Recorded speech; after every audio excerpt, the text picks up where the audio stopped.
Ben, can I get a check 1, 2? For you? Check 1, check 2, check 3. Okay, that's enough checks. Okay, we're good.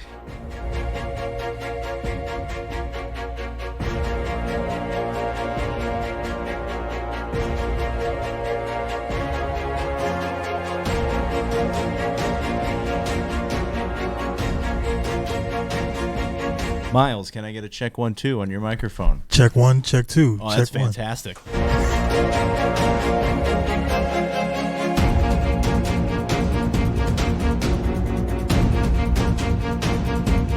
All right, one more microphone check. Miles, what you got? Check 1, check 2. Oh, check 1. Beautiful.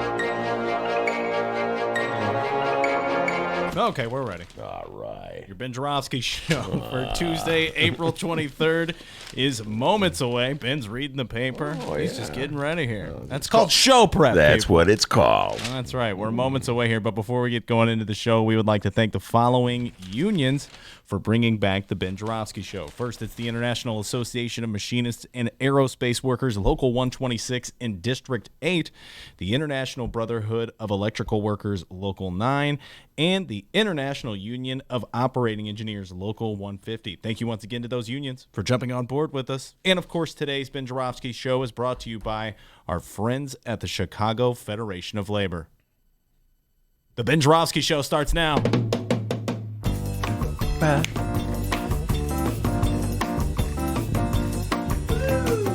It is Tuesday, April 23rd, and live from the Chicago Sun-Times Chicago Reader Studio on Racine Avenue, this is the Ben Joravsky Show.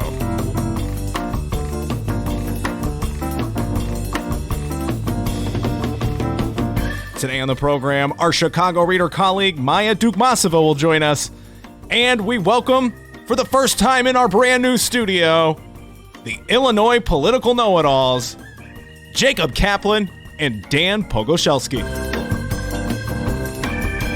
And now your host. He's been in the studio maybe a little too much. Chicago Reader columnist Ben Joravsky. Hello, everybody. Ben Joravsky here. We're calling this Tell the Truth Tuesday. And here's why. Great weekend. You have a good weekend, D? Yeah, I mean, it was 2 days ago. Man, I knew you were going to say That's the question you ask on Monday. You know, can I just tell you?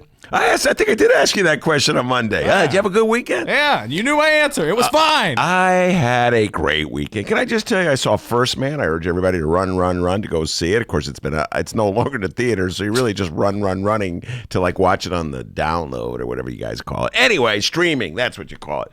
Trippy movie about the first man to go to the moon. Whoa, it reminded me of Dark Side of the Moon. You ever hear Dark Side of the Moon? Oh, hell yeah. Up and down. Pink Floyd, ladies and gentlemen. Anyway, then I spent the better part of Sunday watching YouTube clips of Trailer Park Boys, which is You're welcome. You're welcome. Folks, don't let this get around. I love Trailer Park Boys a little too much, okay? Let me just say that. I talk about it obsessively. My wife's like, stop talking about Trailer Park Boys. But you should see what J-Rock did. Anyway, woke up this morning, got down to business, all right? Read the newspaper. Did you read the newspaper, D? I read the newspaper. I mean, online. Chicago Sun-Times, my beloved bright one, home delivered as always. What do I see? An article that had me jumping for joy. Yes. An article, my beloved bright one, from Rocky Words had me jumping for joy, and it said to me, it made me think, at last, someone gets it. All right, let me explain, D. Rocky Wirtz is the owner of the Blackhawks. The Blackhawks are a hockey team here in the city of Chicago. And I know I'm banned from talking about sports, so all I'll say is, here come the Hawks, the fighting Blackhawks. Anyway, politically speaking, I have next to nothing in common with Rocky Wirtz, who is the owner of the Chicago Blackhawks. My guess is he is of the Republican persuasion, and I am definitely of the Harold Washington FDR Democratic persuasion. All right, so eye to eye, we don't have much on politics. Plus, you know, D, I got to tell you this. I haven't quite forgiven the Blackhawks for running Bobby Hull out of town. I realize it was 1971. That was almost 50 years ago, but he was the Golden Jet, the greatest Blackhawk of all This time. guy can hold a grudge with the best of them. By the way, there's a picture. I don't know if you've ever, on the wall of Bobby Hull. Every day I come into the studio here to see a picture of Bobby. Anyway, focus, Ben, focus.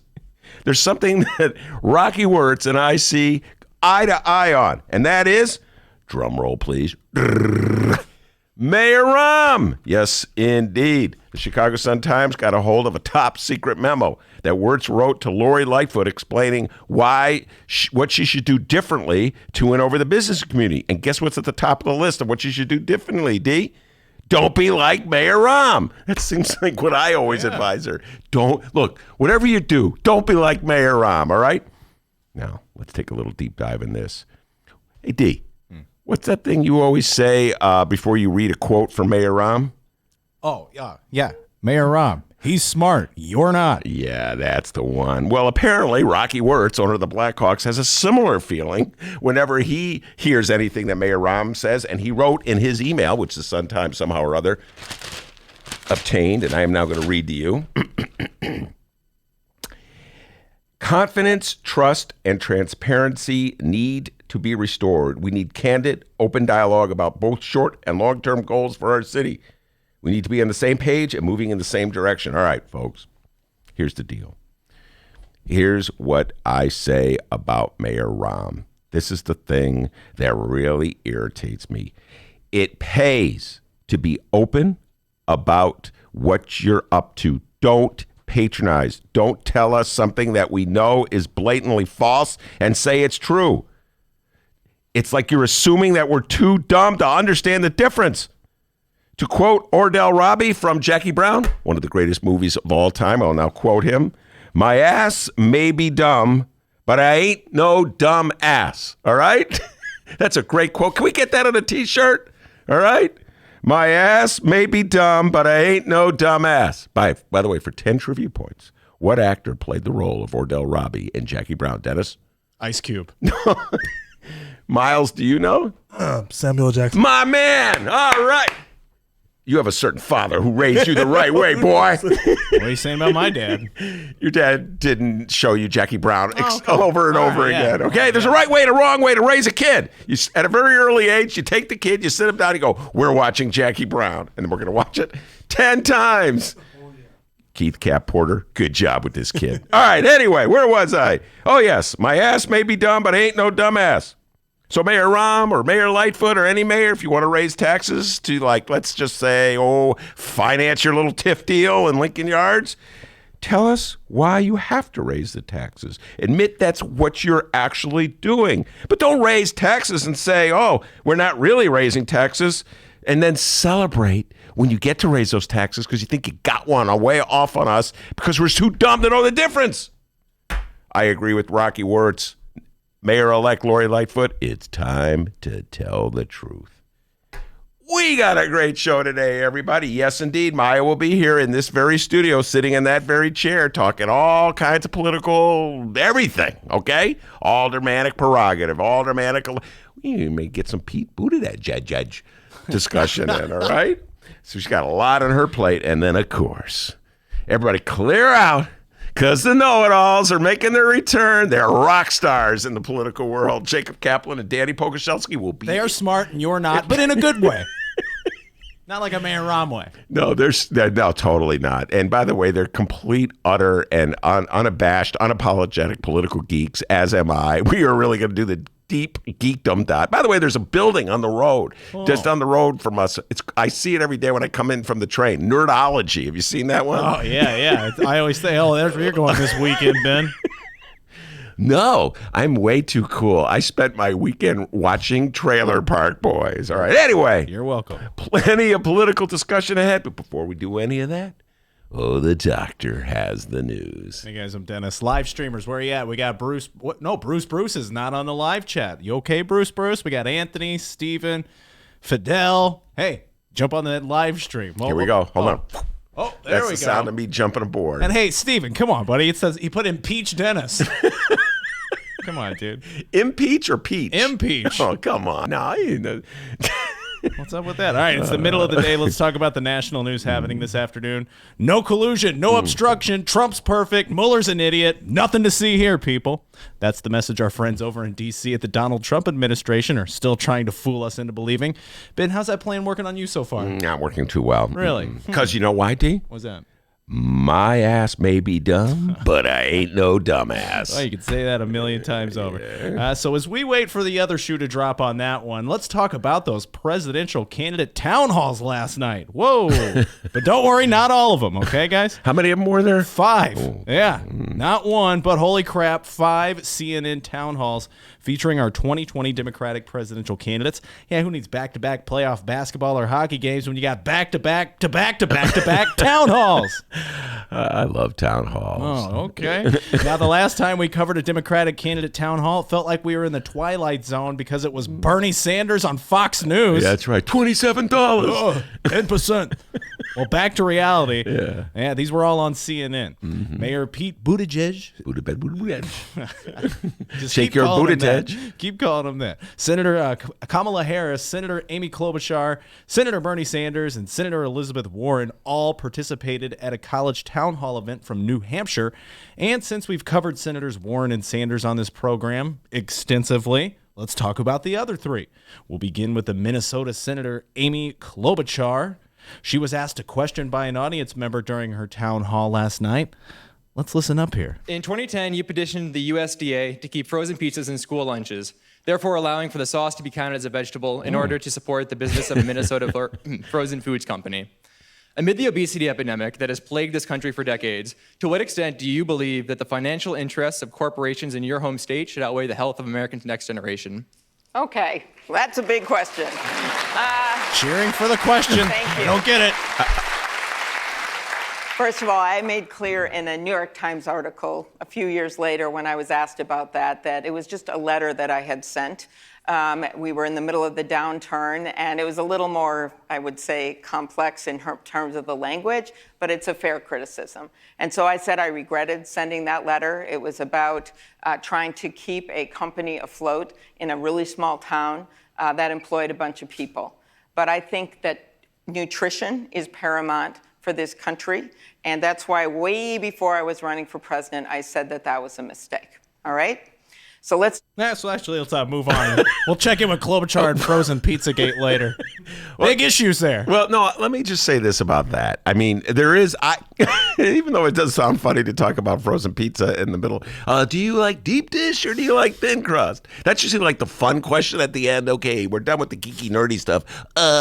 Who's your favorite team, Cubs or White Sox? Do you believe in dibs? You know, that's what they always ask the mayoral candidates. What's your favorite song, Tony? Tony Brickwinkle, man. What did she say? Change is going to come. Makes me want to get up and anyway, focus, Ben, focus. Yeah, come on, dude. The reality is this. It is a legitimate question. If you're willing to throw out the window the whole notion of nutritional value being important in a lunch meal in order to save a relative handful of jobs in a factory in your home state, then that does speak a little at something about your worldview. And maybe, you were a little too parochial in your vision when you were a senator.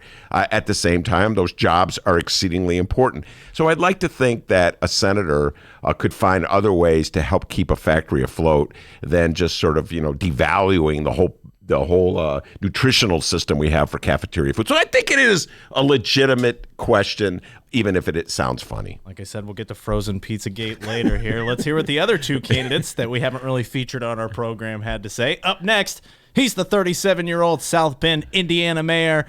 He's Mayor Pete Buttigieg. Shake your Buttigieg. Anderson Cooper hosted the Pete Buttigieg town hall. And yes, he held Peter's feet to the heater. He asked Buttigieg about that giant gaping hole in his campaign that we're all slowly starting to notice, by the way. Dude, what are your policies? And where the hell are they? Where are they at, brother? Your campaign website, it's got a lot about who you are, what you believe in. It doesn't have anything specific about policy, like nothing. There's no policy section on it. Well, I think I've been pretty clear where I stand on the major issues. I think I led the field in opening up the debate about policy on structural reform for the Supreme Court, for example. I'd say I've been more specific than many in offering a pathway to get to a Medicare for all environment versus just saying we can make it happen. And there's a tool coming online shortly, if it's not there now, that will make it possible to just enter a keyword and see, visualize, pull all the video on what I've said about that particular issue. But it's hard to compare where you stand to, Elizabeth Warren, who is out here, even from your website. It's sort of like comparing, it's not, you just can't compare the policy positions. So. It's just hard. Well, some of that will come out tonight, and I look forward to that. Again, Okay. I think I've weighed in pretty specifically on a number of policy issues. Come on, Anderson. He's got stuff coming up on his website soon. Leave him alone. I'm going to have to go look at that website. But this is kind of a variation of what we heard back in the governor's race. Remember when reporters are always badgering Pritzker? What are your specifics about your tax hike? Your fair tax. What are the rates going to be? I am not going to tell you. By the way, Maya has entered the building. I always love when my guests come early. Anyway, so yes, he's being a little vague, and Maya and I will be discussing Peter Shaker Buttigieg a little later on in the show because he's what they call, what the millennials like to say, a triggering agent for Maya and myself. But yes, he is a little, how do you put it, vague on what he intends to do, and that whole thing about a Medicare for all, instead of just saying I'm going to make it happen, I got to ramp up. Dude, that's just your way of saying you're going to try to target the audience in the Democratic primary that doesn't want a full commitment to Medicare for all. And that's the market you're going at. That's the audience you're going at. So, but that's because my sense of it, D, is that when someone says, I have a secret sauce to getting for Medicare for all, but it's not going to be Medicare for all, that generally means you're not going to get it. All right. Well, unlike Pete Buttigieg, our next candidate last night proved that she does, in fact, have policies. And stop me if you've heard this one from a candidate. She'll put them into action come hell or high water if elected. How about that, huh? It's California Senator Kamala Harris.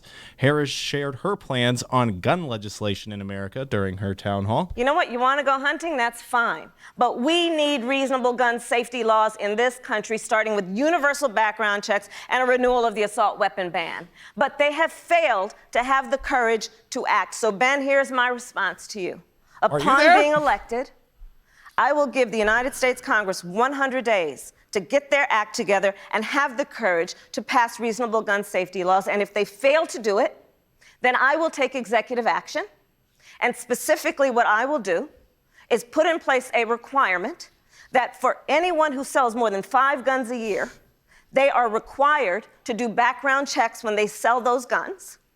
I will require that for any gun dealer that breaks the law, the ATF take their license. And by the way, ATF, alcohol, tobacco, and firearms. Well, the ATF has been doing a lot of the A and the T, but not much of the F. And we need to fix that.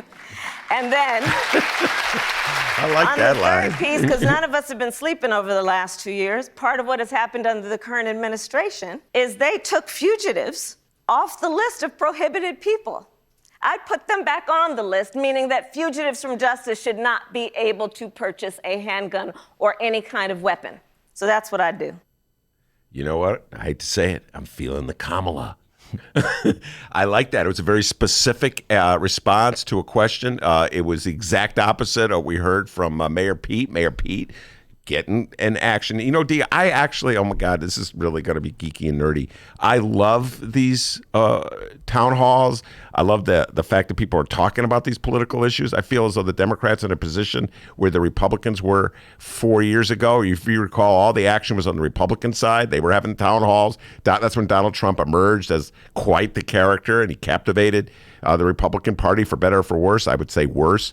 And so I like the fact that Kamala Harris is being very specific about what she's doing with gun legislation. I realize she's appealing to a certain portion of the Democratic electorate, and that if she gets into a wide open race, if she is the candidate, she's going to have to deal with the blowback from the National Rifle Association. I realize that's how politics plays out, but I do like the fact that she's being very specific and very concrete and defining how she is different than, let's say, a Donald Trump. And I like that in a Democratic candidate. So those were a few of the big moments from the town halls.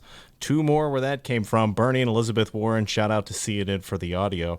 Oh, wait, almost forgot. Let's check back in and get that thrilling conclusion of Amy Klobuchar and her frozen pizza controversy. What does that mean in the context of frozen that means pizza? This will be things unpopular like- with this No, crowd. but They think frozen pizza is a food group here. Okay. But do you think Yeah. it should be allowed in school lunches?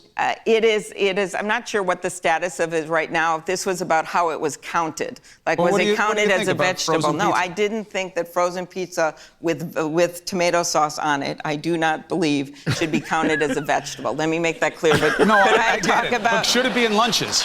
it? I think that it is sometimes in lunches. I want to know what But the should it be? USDA says, as long as you have other things with it, right? As long as you have real vegetables with it, and as long as you have other things with it. Tackling the tough issues All there right, in that eat your Klobuchar. vegetables, kiddies. None of that frozen pizza until you eat those peas, okay? No, man, who was the guy asking the question? It's that one guy from CNN, He's- Cuomo, maybe? Oh, Cuomo. What's he's barking? It reminds me of trying to pin down one of the mayoral candidates on Lincoln Yards. Are you for it? Well, Ben, did I ever tell you about the time I went hunting? They always like to duck and dodge. Anyway, Amy, come on, be clear. No, frozen pizza does not constitute a vegetable. Oh, and apparently Elizabeth Warren did a fantastic job at these town halls last night. I'll try and find audio. Yeah, to no, play Elizabeth later on. Warren is for real. She's got some very specific, concrete ideas. She's advancing them. She's not running away from them. And I think it's healthy. I think Elizabeth Warren, whether she wins or loses, is fortifying the Democratic Party with legitimate ideas that the rank and file will be attracted to. So kudos to Elizabeth Warren. Now, of course, we will keep you posted on these stories as today's program rolls along. Ben, we're moving on here. You ready to find out what's going on in Chicago and or Illinois this afternoon? I was born ready. Fantastic answer. Love that answer, because coming up after this short little break, we're going to find out what else is news. Cannot wait, because it's that moment of the day where the doctor plucks that little trick out of his little sleeve. We'll see what it is when we return. Did you know that 40% of the people in Illinois opt to be cremated? Well, it's true. And Chicagoland Cremation Options honors their wishes by providing cremation services directly to the general public. Chicagoland Cremation Options provides an affordable, ethical, and easy cremation arrangement, whether in person or online.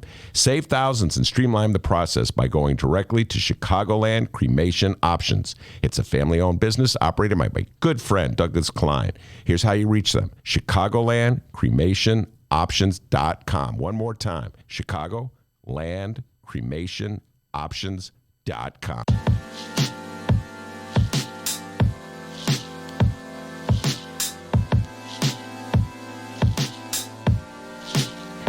Hey, welcome back to the Ben Joravsky Show. Benny J, take it away. All right, I'll take it away and give it right back to you. What's the local news, young man? We're about to find out what's going on locally. It's time for What Else is News.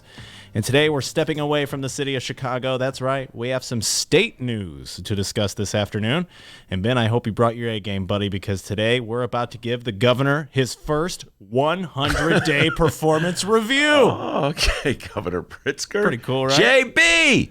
But first, Ben, you opened up with it. Anything else you'd like to add about that transition memo to Mayor-elect Lightfoot from Chicago Blackhawks? Rocky Works? I agree with him 100% about the need for Mayor Lightfoot or any mayor to be honest and open and not try to bamboozle us and tell us A, really knowing it's B. It's one of my pet peeves in regards to the TIF program, where they try to tell you it's not a tax hike, even though it is a tax hike. So it's very hard to have any kind of honest discussion about the policies a mayor is putting forth if that mayor is not being honest in what he or she is putting forth. So at the very least, I would hope that Mayor-elect Lori Lightfoot would follow up with Rocky Wirtz and be honest and not try to fool us the way Mayor Rahm and Mayor Daley did. And I'll say this about that. We may come to a situation where Rocky Wirtz and I disagree because, like I said, he's more of the Republican persuasion and I'm more of the Harold Washington FDR persuasion. But I can deal with disagreement so long as it's an honest discussion and an honest debate. So, yes, come on, Mayor Rahm. Well, not Mayor Rahm anymore. He's out the door. Come on, Lori Lightfoot. Be honest and open. Come on, both of you guys, huh? How about that? All right, now, how time flies. Today, Tuesday, April 23rd, marks the 100th day since our Democratic Governor, J.B. Pritzker, took office. Happy 100, J.B. I'm J.B. Pritzker, and I'm not a perfect person. Shout out to the Illinois Political Bulldogs over at Illinois Politico and Juan Chia Capos. She talked with the governor about this modest milestone on Monday.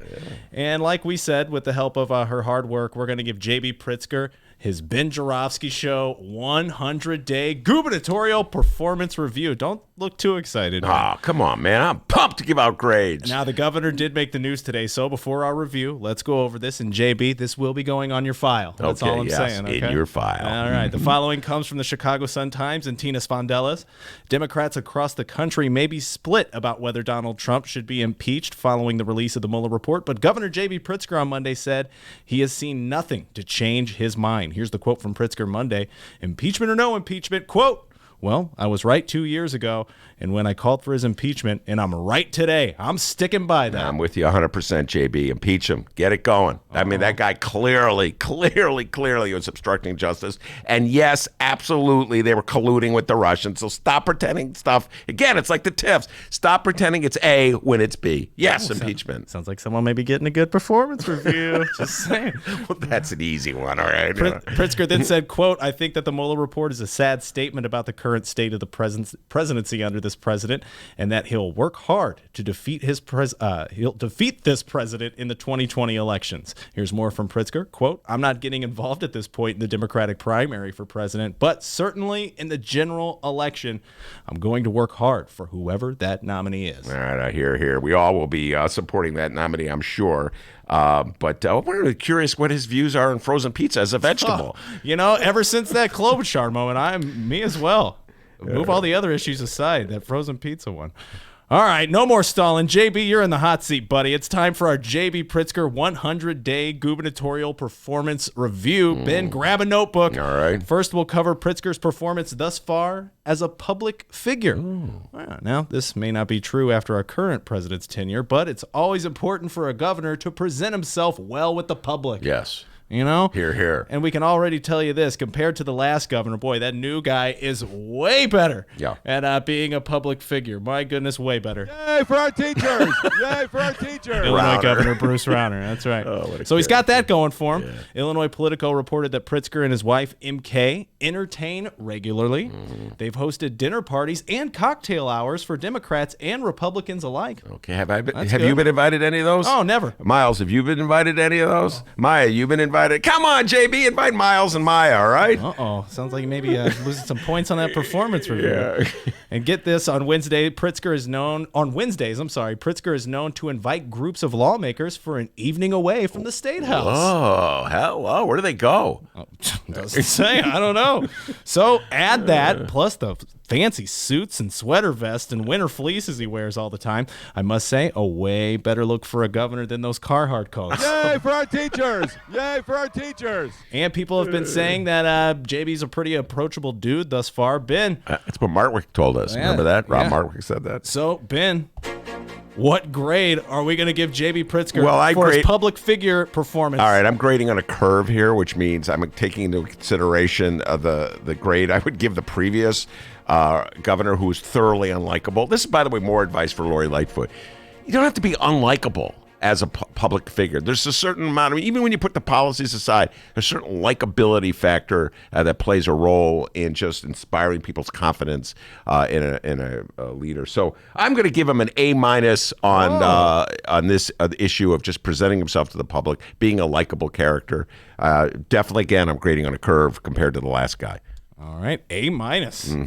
For public figure A-. performance. That's good. It Pretty would good, be an JB. A, except I want to be tough, okay? All right, tough. Now let's take a look at what policies Mr. Pritzker has promised. Policies. And compare that to what he's accomplished in his first 100 days. We'll call this category policies and promises. All right. How about that? Okay. We have a quote from Governor Pritzker. He said this yesterday in his Illinois Politico interview, quote, "I promise to think big, and I've executed on that and am living up to that commitment," Pritzker said Monday. Yeah, we'll be the judge of that, buddy. First up, promise number one, it's minimum wage. In February, J.B. Pritzker signed a bill that will set Illinois' minimum wage on a path to reach $15 an hour by 2025. Yeah, I mean, I give him, listen, again, if I'm on a curve, it's an A compared to Rauner, who was like, felt we should go backwards in time and not have a minimum wage. But what is 15 by 2025? I mean, $15 an hour by 2025, that's not a lot of money. But, you know, I mean, better than Rauner. I'm going to give him a B- on that one. Okay, well, we got to give the full overall. Oh, my God, this is tough. Individuals. On to promise number two. Maya, by the way, is going to be a lot tougher than me. I can see this one coming right now. She's ready to give him a D. Promise number two, Pritzker's graduated income tax plan. And trust us, our conservative friends here in Illinois have been talking about it for all 100 days of Pritzker's gubernatorial run. Pritzker expects to have the votes he'll need to get the pillar of his revenue plan passed by May 31st. Quote from Pritzker, he said here, quote, "We're on track to do that," hinting it will be a vote on party lines. Democrats believe in standing up for working families. Opponents, meanwhile, want to delay it and defeat it, but they don't have their own solution to the state's fiscal challenge. So you can't do nothing. All right, give him an incomplete on that. We still have to see where he's going with this. I like the fact that he's in the game and he's proposing it, but we have the showdown vote is ahead, so it's a little too early to give him a grade. And finally, promise number three, legal recreational marijuana. Well, first of all, we're 10 years late on this, by the way. 20 years late on Well, it. it only took a week after being elected for Pritzker to double down on legal recreational reefer use in Illinois. And once again, our conservative friends have been raising a little hell ever since Pritzker seems very confident that this is going to pass. Pritzker says he welcomes the resolution calling for lawmakers to slow down legislation to legalize recreational marijuana. The message, he says, is that people want to be heard, and he expects there are working groups in place to help answer questions about the tax rate, homegrown limitations, and the method by which to exonerate people or commute their sentences under prior marijuana laws. Pritzker said he expects his revenue proposals will pass by May 31st when the legislative session ends. That includes passage of the progressive income tax and legalization of recreational marijuana and sports betting. All right, listen, I'll hold off again until I see it pass. I like the fact that he's for it, the legalization of marijuana. And again, it's 20, 30 years a little late. It's not J.B. Pritzker's fault, but what an outrage, in my humble opinion, that we waged a war on drugs against something like marijuana. How many people were locked up? How much money was wasted? How many communities were devastated and destroyed? Shame on all of us for allowing this to go on for so many years. So, Ben Joravsky, when it comes to policy and promise performance from J.B. Pritzker, what grade does the governor get in his first 100 days? Well, you add it all up, and that's roughly a C+, B-. He's saying the right things. I got to see the delivery. All right, so with our two categories there, overall grade, an overall Well, if you give him again, if it's on a curve, it's A. If you add them up together, it's just flat out, give him a B. Solid B. A solid B. Okay, solid B. JB, hence the name, JB. Oh, wow. Wow. Yeah, man. Pritzker, I know you're a big fan of the show, so hopefully that's not too bad, right? B? Yeah. He never listens. Yeah, let's see what Jacob Kaplan has to say when he comes in the studio. But just like that, you're now in the know of what's going on in Chicago. And just like that, you'll now have an answer the next time someone asks you, hey, what else is news? All right, let me tell you something. What? That Rocky Wirtz, Rocky and Bullwinkle, and Rocky Sylvester Stallone, da-na-na, all agree you did a great job. Give yourself a raise. Take it out of petty cash. We'll be right back after this.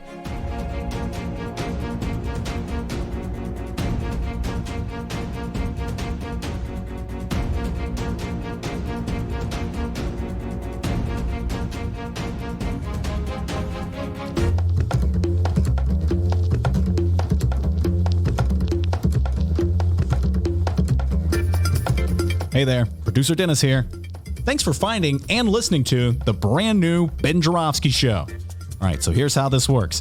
The Ben Joravsky Show live streams on the Chicago Sun-Times YouTube channel Tuesday through Friday, 1 until 3 p.m. Once the show is over, you can listen to the replay on our YouTube channel, or we throw it online for you to download by 4 p.m. Where can you download the Ben Joravsky Show, you may be asking yourself? Well, you may be asking yourself a fantastic question. You can find previous Ben Joravsky shows and guest interviews through several outlets. The Chicago Sun-Times Online, chicago.suntimes.com, the Chicago Reader Online, chicagoreader.com, and wherever else you listen to your favorite podcasts. Apple Podcasts, Google Play, pick one. Just search for The Ben Joravsky Show. J-O-R-A, V as in victory, S-K-Y. So, let's recap. Tuesday through Friday, 1 until 3 p.m. Live streamed on the Chicago Sun-Times YouTube channel and downloadable by 4 at chicago.suntimes.com, chicagoreader.com, and wherever else you listen to your favorite podcast. Yes, the Ben Joravsky Show is back. We're live and downloaded. Tell your friends and enjoy the rest of the show.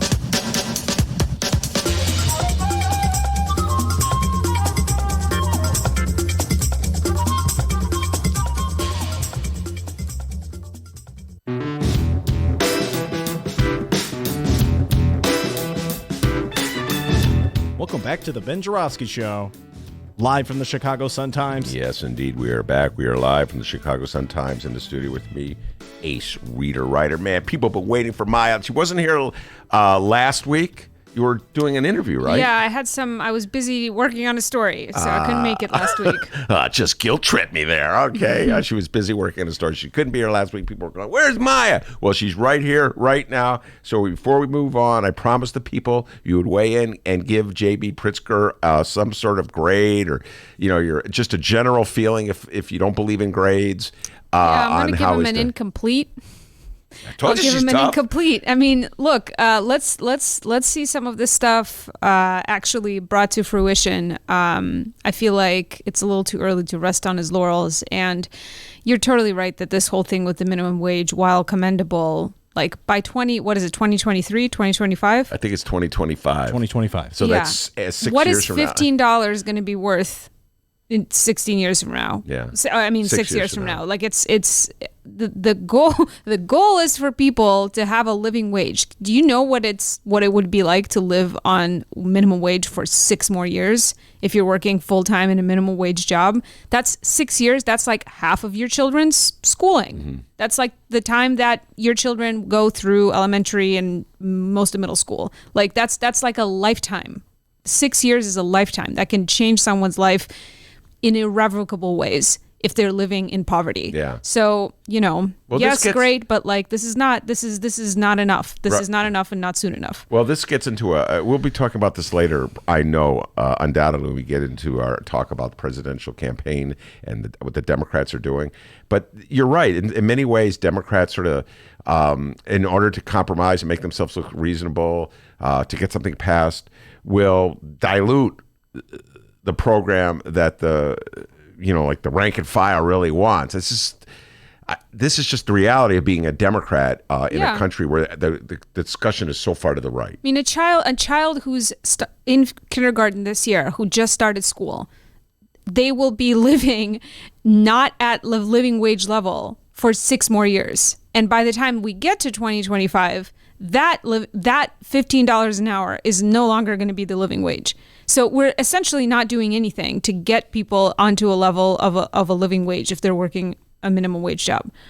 And yet, if we hadn't done that, it would be still at 875. Yeah, it would be worse. But it's just like, I think that we have to keep things in perspective. Like this is putting a Band-Aid on a gaping wound. So all right, let's so incomplete to JB Pritzker. Come on, JB, keep working. Poor guy, he says he gets up at 4:00 in the morning every day. I saw that in the interview with Tina Svandal. That's the thing that struck me, 4 in the morning. You know what? I feel like everyone who reaches a certain level of success claimed that. And honestly, I don't know. I think maybe when you're working on a certain level in business or politics or whatever, maybe you're just so stressed out that you can't sleep anymore. But I don't know. I'm always suspicious when people are, bragging about how little they sleep. She has a point. It's always the same time, too. 4 in the morning. It's yeah. always 4 in the morning. Always. You know, Yeah. I'm with you. Okay, I know we have many pressing things on the Maya agenda, but I am with you 100% on this.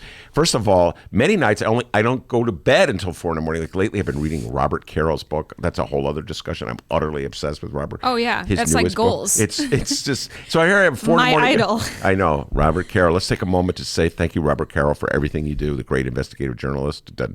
His work on Robert Moses is unbelievable. The Power Broker. But anyway, but I'm not going to tell you that I go to bed at 4. I'm not going to say, well, then I wake up at 5 and start running. I mean, I've been known to sleep in a little bit. Also, like, why are you getting up at 4? Like, does he have sleep apnea? Does he have insomnia? Like, that stuff affects your health. That stuff affects your performance on the job. Like, should we be concerned our governor is getting up at 4 o'clock in the morning? That's a good point. But there's also sort of like this guilt. Oh my God, this is a favorite topic of mine. Like people like trying to make you feel you guilty. are not a better person because you get up early in the morning. That doesn't make you a better person.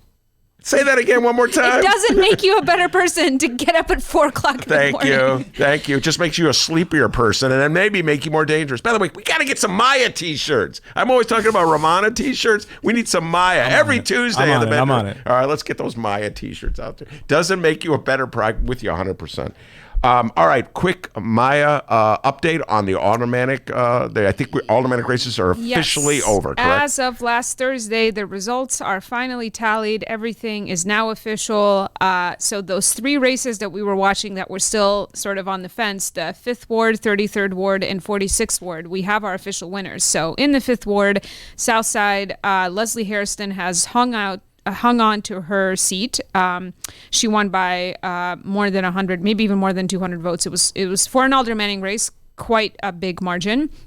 Then in the 33rd Ward, Rosana Rodriguez-Sanchez bested Deb Mell by 13 votes in the end. And in the 46th Ward, so the 33rd Ward, by the way, for those who may not be oriented, it's Northwest Side area, Avalon Park. Avondale Park. And Albany Park, that's right. And then 46th Ward, Uptown and East Lakeview area, incumbent James Kappelman also hung on to a seat over challenger Marianne Lalonde, and he won by 25 votes. Wow. So once again, people, as I've been saying all along, it's these elections are really, truly ones in which every vote matters. So, yeah. All right. Now, before we move on, I have to ask you this. We had Carlos Ramirez Rosa from the 35th Ward. In fact, he's a bonus feature. Don't listen to him now, but after today's show, download a very extensive interview with him. And he was predicting, I think he was just being optimistic, that there would be a new day ahead in the Chicago City Council where it would be more progressive, liberal, whatever you want to call them, aldermen, democratic socialists, more like a Bernie Sanders types, if you will. And so he was being optimistic. Do you share his optimism? Yeah. I just hope that these energized newcomers are going to actually engage in actual debate and not be afraid to push back on the mayor, which I'm optimistic about them being able to do because Lori Lightfoot isn't wielding the kind of kingmaker financial connections that Mayor Rahm did. I think that opposing her is not going to be as much of a political risk as opposing Mayor Rahm was. Rahm was putting $20,000, $30,000, $40,000 into some of these aldermanic races. I don't think that, in 4 years, maybe I'm wrong, but I just don't imagine Lori Lightfoot having that kind of money to put behind candidates who are on her good side. So hopefully those dynamics will shake out in such a way that people aren't afraid to really challenge her on things they might disagree with. But also I hope that, and this was always true, but this is what Mick Dumke, our friend and colleague, always hammers down on is our legislators don't do much legislating. So nothing is stopping any of these aldermen from championing some citywide issues that they want to introduce legislation on. So what I'm looking forward to seeing is whether or not some of these newcomers are going to actually, get to the business of what they're elected for, which is not just to, get people awnings and change sidewalks and, get signs up on local businesses, and issue liquor licenses or whatever. But it's also, pushing for some legislation that can affect, the whole city and can push us in a good direction. Well, you're actually moving into a topic that I just addressed.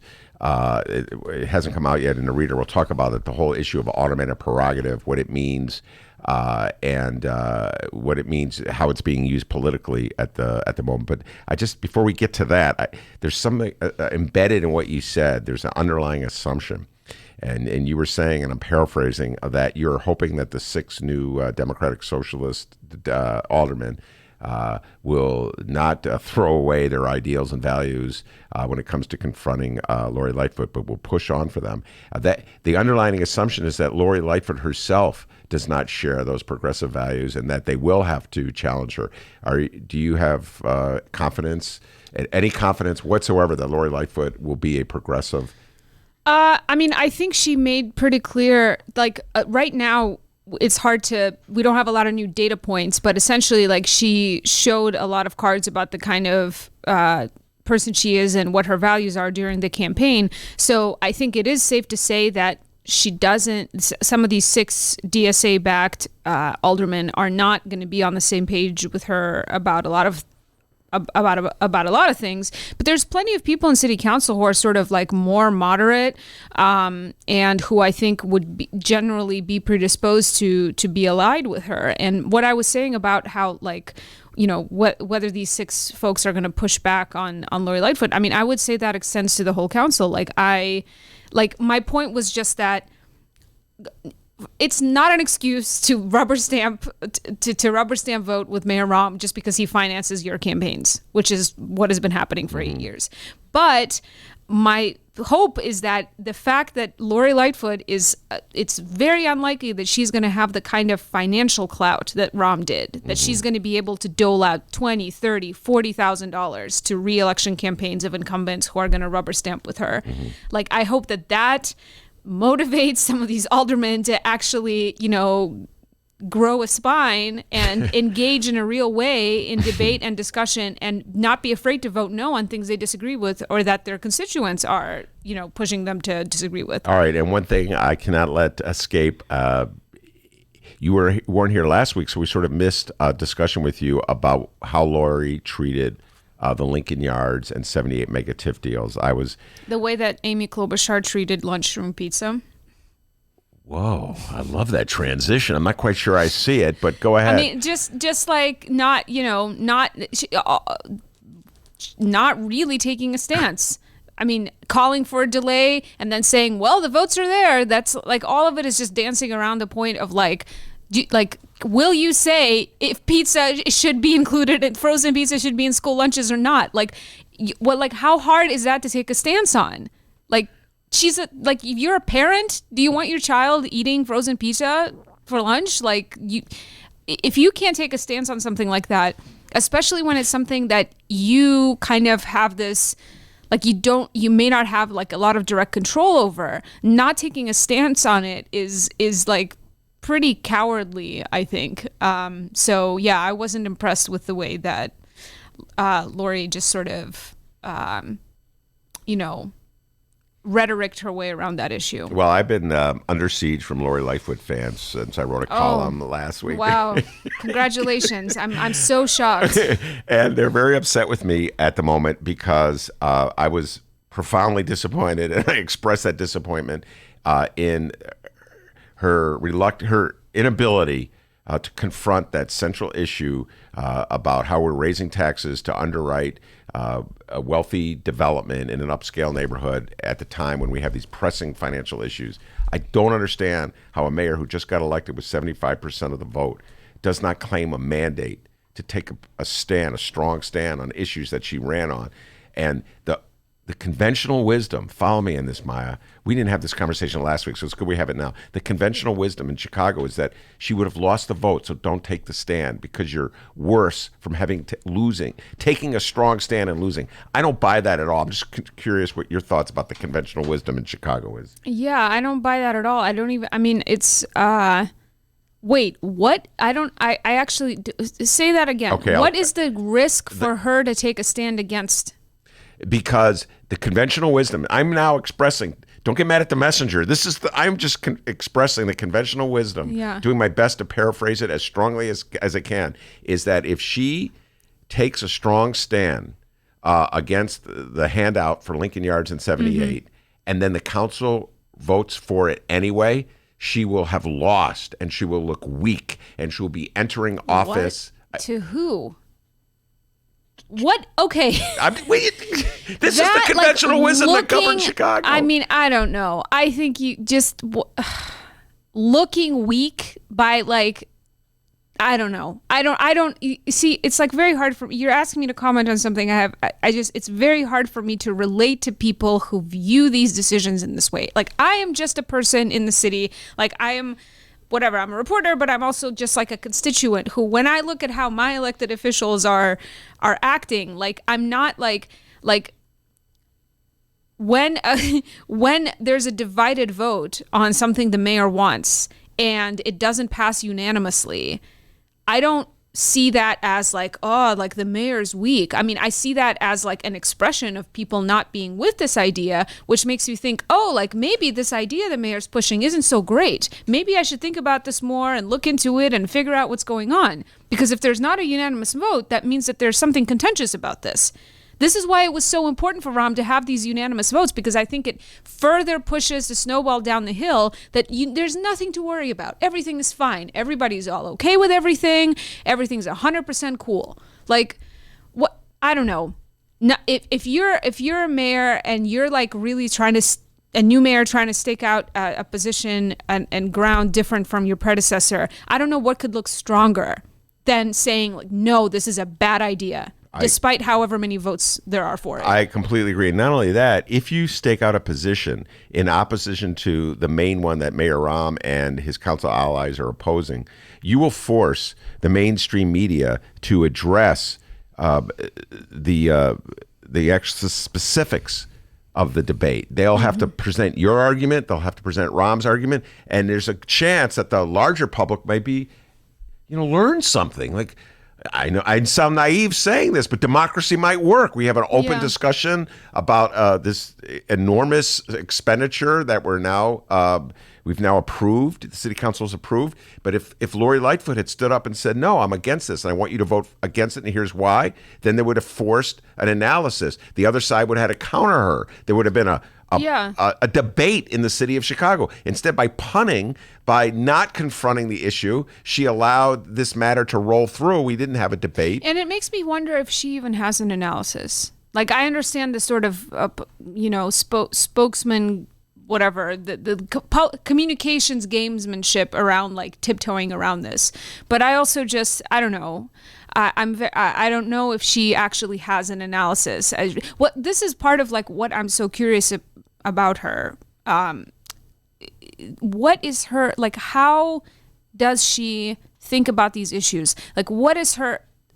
Yes, she's a progressive, blah blah blah. But being a progressive and running on a platform of increased government transparency and saying things like Chicago belongs to everyone and blah blah blah. All of this is just it's just words. It's messaging. It's communications, right? It's very different from having a fundamental analysis of power, of wealth, of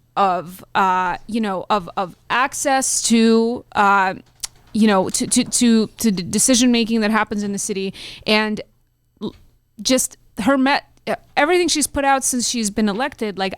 Does not clearly communicate to me what her analysis of issues is. Rahm, before he got elected, we had a long public record and a long history and kind of an oral history of who this guy was and fundamentally how he views the world.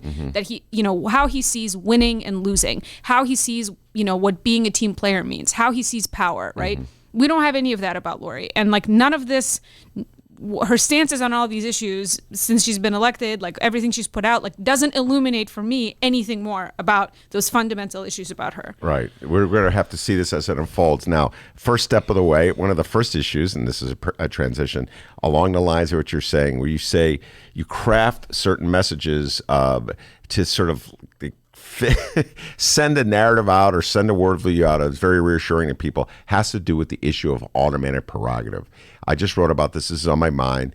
I believe that this is largely the way it's being expressed right now in the city of Chicago, a fraudulent issue. It's not at the top of the list. Aldermanic prerogative, the notion that an alderman has the final say over zoning or his or her ward, first of all, isn't even completely true, because the mayor will override if he wants to, or in this case, if she wants to. And secondly, it's of secondary importance to what you are getting at, which is the fact that aldermen are not embracing and putting forth citywide issues, if you get what I'm saying. Yeah. So, for instance, I would love to get your thoughts on this one, because you wrote some very critical and important articles about this regarding the way aldermanic prerogative was used to justify killing a deal on the Northwest Side that would have but 20 affordable housing units. Am I correct about 30. that? 30, my bad. 30, excuse me, 30. In a 300-unit building. In a 300. All right. So talk about this a little bit.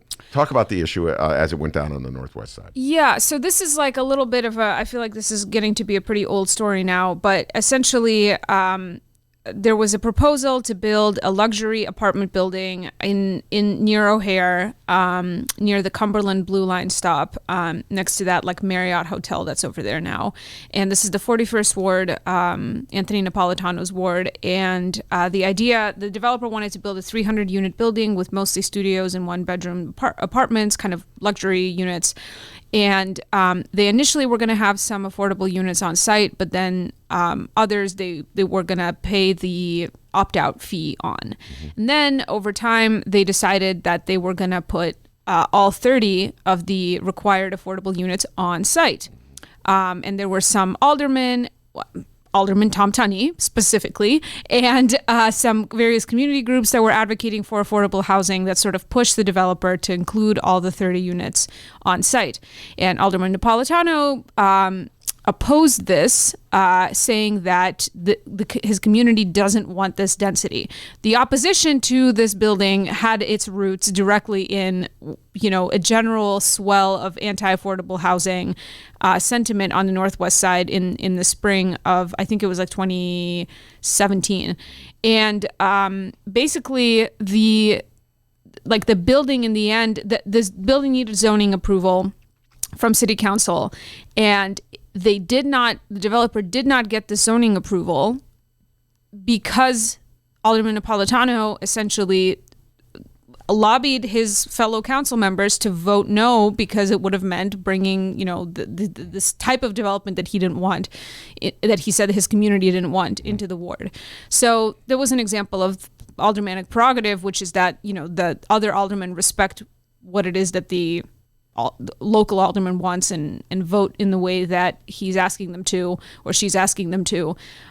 This was an example of that used to kind of overall hurt the city and even the ward in a certain way, because it meant like these 30 units of affordable housing that were badly needed in that ward that had not created any new affordable housing since the ARO was passed. That those units weren't built, and now the company's building like an office building on that site because they already had the zoning for it. So, all right. So just think about this: they invoked the principle of aldermanic prerogative to justify voting against something the city needs, more affordable housing. And they pick and choose when they're going to invoke that principle, when they're going to live by that principle, because there are other instances like the 78 just passed, the TIF deal in the South Loop, where the local elected alderman, Byron Sixto Lopez, said, I don't want that TIF deal passed. And they ignored the principle of aldermanic prerogative. So they pick and choose. And that's why I'm saying this is so fundamentally Chicago. People pick and choose when they're going to play by the principles they live on. And then, like a reformer looks for an easy target, says, aldermanic prerogative. That's the first thing we must address. When, of course, it's not even a real player. The real issue here is the city's reluctance to have a citywide approach to affordable housing. Right. Yeah. Wow, we see eye to eye on that one. Isn't that great when we see eye to eye on things? But another thing I'm curious about this whole conversation. Like I've said this before, and I just feel like there's nothing more to add to this, which is that there's nothing is going to happen with this aldermanic prerogative that's reliant on what Lori Lightfoot thinks about it. Like this is a custom in the legislative branch of our city government. The executive can't do anything about it with her executive orders because this isn't even part of the law. This isn't even on paper. Nowhere does it say that a local alderman has actually any say in any zoning decisions. You don't need the alderman's approval to get zoning change approved in city council. It's just a courtesy that the other aldermen that actually sit on the zoning committee give to whoever the local alderman is. So when the mayor lets them give it to him. Yeah. So what Lori Lightfoot says about this is like really not relevant. But why don't we talk about what Lori Lightfoot is actually going to be able to do, which is decide how the executive, first of all, who is running the Chicago Public Schools, for example, who is running the Chicago Housing Authority, and the various different city offices that are run by appointees of the city executive. So I think that this is something that is like very important that's looming on the horizon. And the story I'm working on this week is actually about the process by which CPS removes and fires principals, whether they've committed some kind of wrongdoing, when there's a problem with a principal, how they go about removing a principal from a school. So something I didn't really have a firm grasp on before doing the story is that so hopefully everyone understands that principals, unlike teachers, they're not unionized. They're considered management, so they don't have a union. They have a professional association of which Troy LaRaviere is now the president, but it's not like the CTU. So, but nevertheless, principals do have some protections to retain their jobs, because since they work for the government can't just take their job away without affording them some due process in firing them, because the principals have a constitutional property right to their pay. So the government can't deprive you of life, liberty, or property without following some kind of due process. So there's a whole process that CPS goes through to fire a principal that, as I find out in the story, which is about the principal of Ogden International School, Michael Beyer. Some folks might remember he was in the news back at the end of last year for allegedly falsifying attendance records. And then there was another set of accusations around him allegedly sending confidential student and employee information to some people outside of the school who were on the local school council. So this principal has still not been fired. He is still getting paid by the district, and he hasn't been fired in part because he's waged this like incredibly complex legal battle against the district. Because he has some very good lawyers who took his case pro bono, who took one look at his case and said, oh my God, like this is insane what the district was trying to do. So his case sort of reveals all the ways in which there was no like written process or rules or anything like that would govern the way that CPS decides to suspend principals without pay. Because before you can fire them, the district can suspend them without pay. And it's after they're suspended without pay, when they're still employed but they aren't getting paid, that a lot of principals resign. And I asked CPS, I was like, well, how many principals have been suspended without pay in the last 5 years? They had 10 principals that they had to suspend without pay. A couple of them even resigned before the suspension decision was issued because they could see the writing on the wall probably. But what's interesting is that this issue was never on my radar, but through doing this story, I feel like, wow, like it really matters how the district is able to hire and fire principals, because that goes, the principal is like the central figure that creates a climate and an environment in a school and assures the school stability. So I'm curious, like how do you explain to people why they should care about I'll this? tell Like, you why should people care? All right, this is one of my favorite topics. You just plugged it in. And this gets back to something I was talking about earlier, where the Blackhawks owner Rocky Wirtz, who is of a Republican persuasion, wrote a memo to Lori Lightfoot explaining what he thinks she should do differently. And essentially the main theme of what she should do differently is be different than Rahm and be open and honest about what's going on in the city and how it's affecting businesses. So let's take that same approach to schools. And essentially what happens with principals in the city of Chicago, it's classic Chicagoese. It's like a principal knows that he or she has to shut up and go along. You're just a cog in a machine. So if the Board of Education says today that all principals have to wear their underwear outside their pants, principals put their underwear outside their pants and they don't ask about it. If the next day they say, all right, put your underwear on the inside, they put their underwear on the inside. And whatever explanation the Board of Ed gives on Monday, they offer like they're trained puppets. And whatever explanation the board gives on Tuesday, they offer that. And that is what our principals, that's how they're taught. That goes way back to the 30s, Maya. That's group thing. Troy LaRabier, you just mentioned, the head of Chicago Principals Association. I'm a big fan of him because he dared to break away from that. In 2014, he dared to speak out. And what did they do? They fired him. And they trumped up a campaign against him, and they whispered all these rumors about him, and they tried to bring him down because he dared to say, hey, there's no logical reason why you tell me I have to wear my underwear on the outside of my pants today just because it's Tuesday. Yeah, and this guy I'm writing about is claiming a similar thing, that the district wanted to get rid of him for a variety of reasons that had nothing to do with his alleged infractions. He's gone through some pretty extreme lengths to prove that the infractions that he allegedly committed, he actually didn't commit. So the other layer of this is that there was an Office of Inspector General, like Nick Schuler, who's the Inspector General of CPS, issued a report alleging that there were he committed all this attendance fraud. Yeah. But then the principal, through these intense legal maneuvering that he was doing, was able to get an unredacted copy of this report, which revealed that there were all of these instances of this fraudulent attendance were like it was nothing. Things were not so clear cut, and he found parents who said, "Oh, we're referenced in this report. Nobody ever interviewed us. Yeah. Nobody ever So it calls into question the sort of independence and integrity of the OIG, which I, as a person who's I don't have kids in CPS, I'm not I wouldn't say I'm super plugged into what's going on with CPS, but in general, I was like, oh my God, this is a huge deal that this is raising questions about how the Office of Inspector General, which is supposed to be independent, is operating. And people, this is why you should care. And people outside of Chicago, this is why you should care. Because what this says, if you dare to step out of line, they will dig out some dirt on you and they will throw it at you. And they will use that to discredit the message that you're doing. So your message is suddenly diverted by people whispering. And they do that to reporters all the time.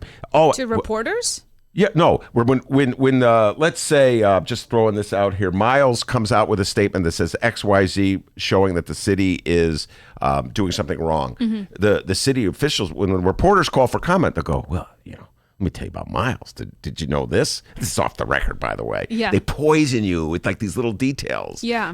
And I'm not saying this about Miles. He's a great guy. He does nothing wrong. I'm just using that as an example. Well, but their favorite one is do you know he has a drinking problem? Do you know he had a messy divorce? Do you know that this person, plays around? They give you this little dirt, and that poisons the reporters' minds. And when reporters get together and they're drinking, they go, well, so-and-so has a drinking problem. Yeah, You don't know. And I Some would say flack told you that. The other interesting thing is that so I think this story had been reported pretty widely by a lot of education reporters in the city. We have so many wonderful education reporters that cover this very closely.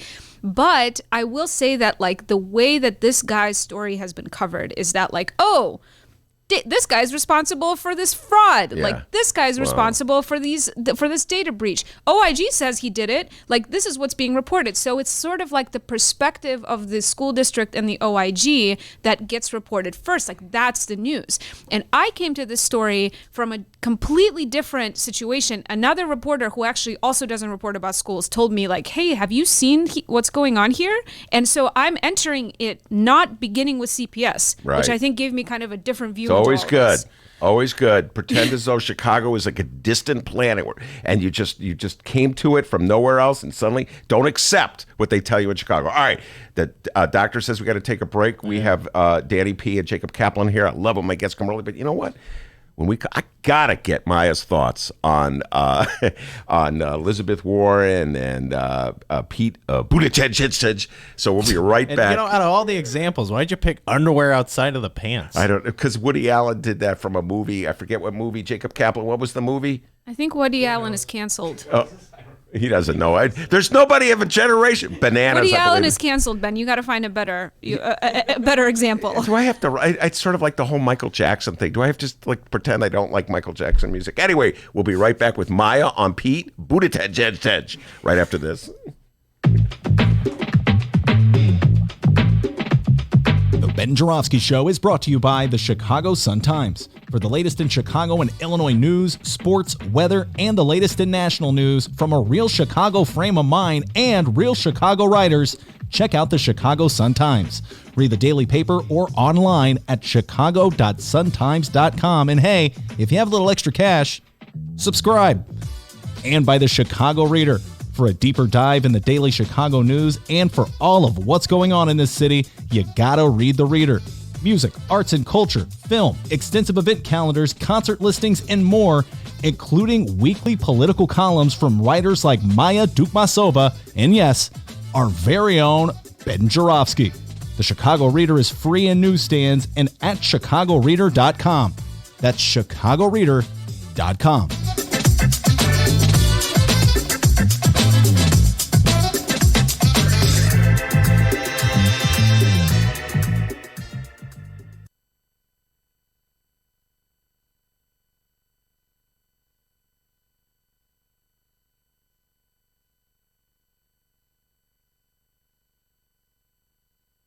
All right, everybody. Sorry about that little delay there. Hour number 2 of your Ben Joravsky Show for Wednesday, April 23rd is just moments away. But before we get into hour number 2, people, we need to thank the following unions for helping bring back the Ben Joravsky Show. First off, it's the International Association of Machinists and Aerospace Workers, Local 126, and District 8, the International Brotherhood of Electrical Workers, Local 9, and the International Union of Operating Engineers, Local 150. Thank you once again to those unions for jumping on board with us here and bringing back the Ben Joravsky Show. And, of course, today's show is brought to you by our friends at the Chicago Federation of Labor. Hour number 2, let's go.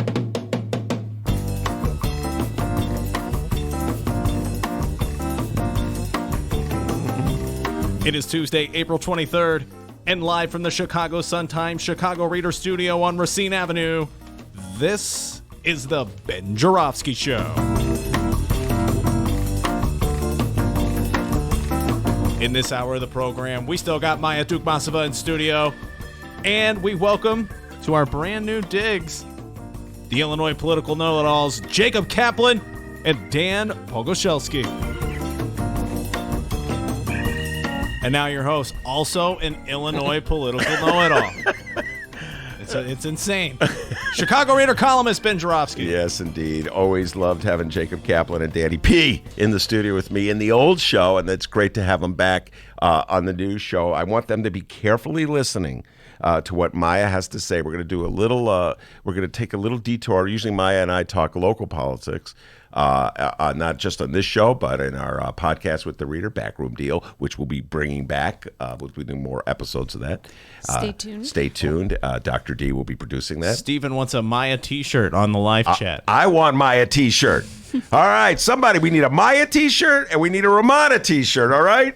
Anyway, we're going to get working on that one. But just some early thoughts on you on the presidential race. I am very excited, as I said earlier, that the Democrats are off and having these debates and town hall meetings and articulating their ideas. I've been impressed with some of the earlier Bernie Sanders, Elizabeth Warren, Kamala Harris, some of the things they've said. All of a sudden, out of nowhere, the mayor of South Bend, Indiana, has emerged. I think the last poll I showed, Maya, was third. I think he was third. I think Grandpa Joe and Bernie Sanders were 1, 2, or maybe it's the other way around. Bernie Sanders was 1 and Grandpa Joe was number 2. And then the baby mayor of South Bend at 9%. I'm starting to develop thoughts on him and opinions on him. I wonder what your thoughts are on Mayor Pete Buttigieg. I feel like this guy is like some sort of bot-produced entity. Like somebody at some kind of supercomputer was sitting and was like, let's get the best Democratic Party centrist candidate we can.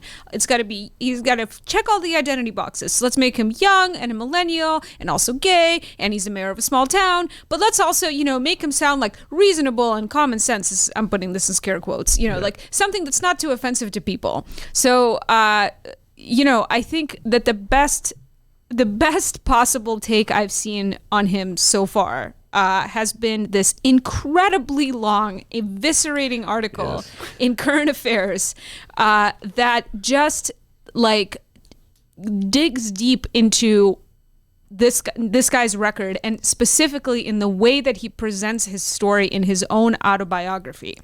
So this article is so interesting because it really deeply and carefully and closely reads and presents what's in Pete Buttigieg's autobiography, which reveals a person who is just like, I don't know, I don't have any other word except for a bot. Like it's just there's nothing to him. There's no there.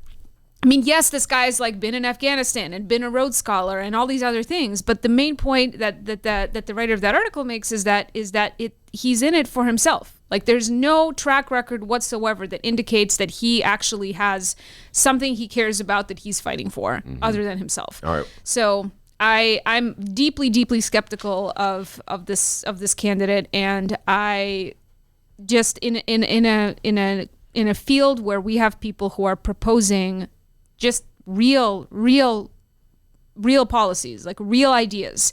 A guy that's talking about, using data to fix potholes and how he was a Rhodes Scholar, and just all of that is just, it's very suspect. All right. I have no problem. I hear exactly what you're saying. I have no problem with somebody who is putting out his or her background in a way that might get people interested in his or her campaign. So if you were a soldier, if you were really smart in college, you put that out. Where I start getting concerned is if what you're right. If there's no there, or if I look at what the there is, gets me a little nervous. And this brings me to this. Get your reaction to this, and I hope Jacob and Danny are listening as well, because I'm going to ask them what their reaction to this is.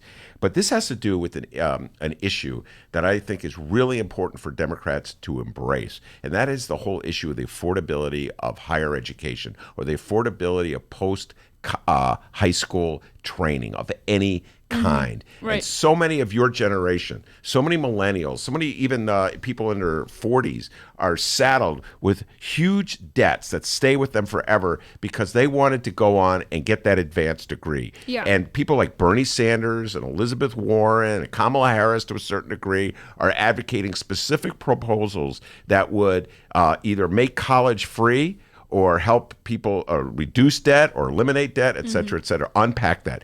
And Buttigieg is trying to take the opposing stand on this. And so he argues, he's giving a philosophical underpinning, a philosophical reason why he's opposed to eliminating college debt or offering free college that the government would subsidize through its tax dollars. Follow me on this quote. This is from a speech he gave to college students in Boston from today's New York Times, and I'm quoting, "Americans who have a college degree earn more than Americans who do not.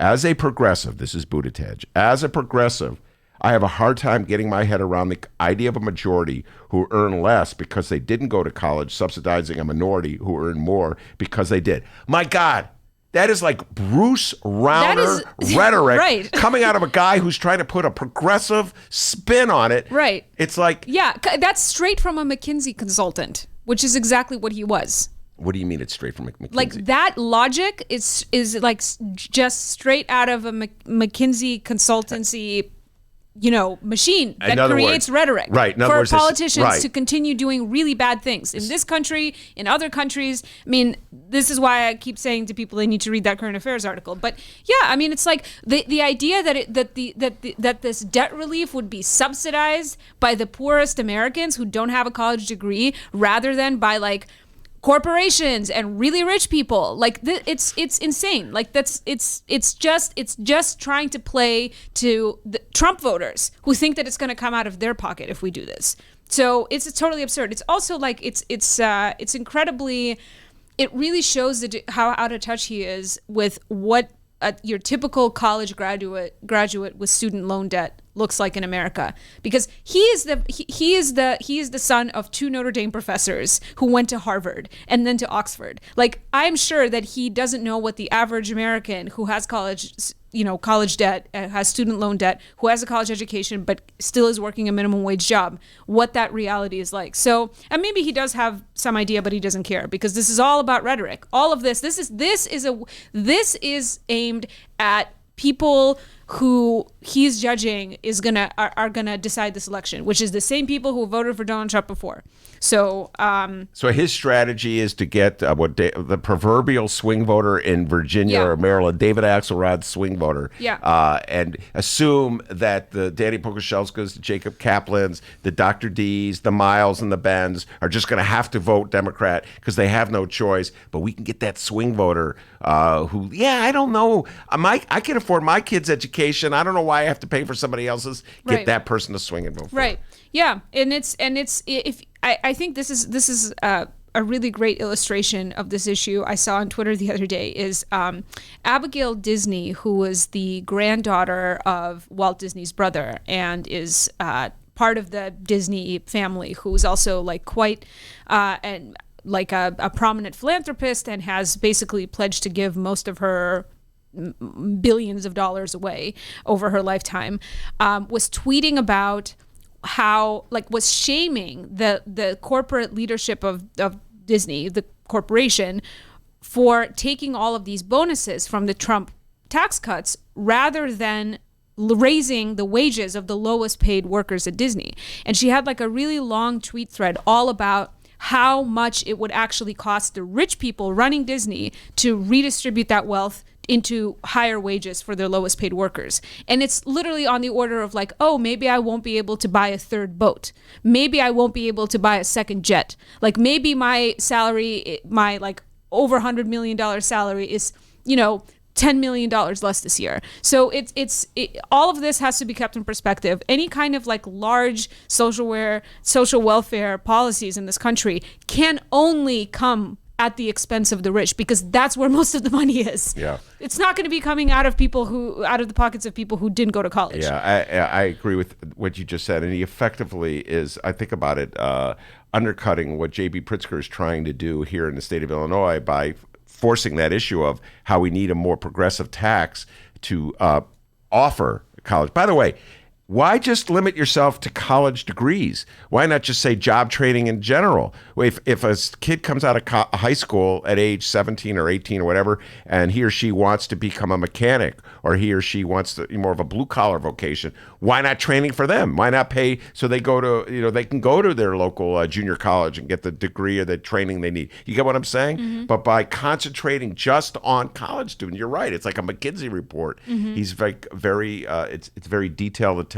So I think we should broaden. I'm speaking as a progressive, as an FDR, Harold Washington Democrat. I think we should broaden the amount of subsidies we give to train kids. Yeah, Mayor Pete is not the answer. I don't know, guys. He seems pretty charming.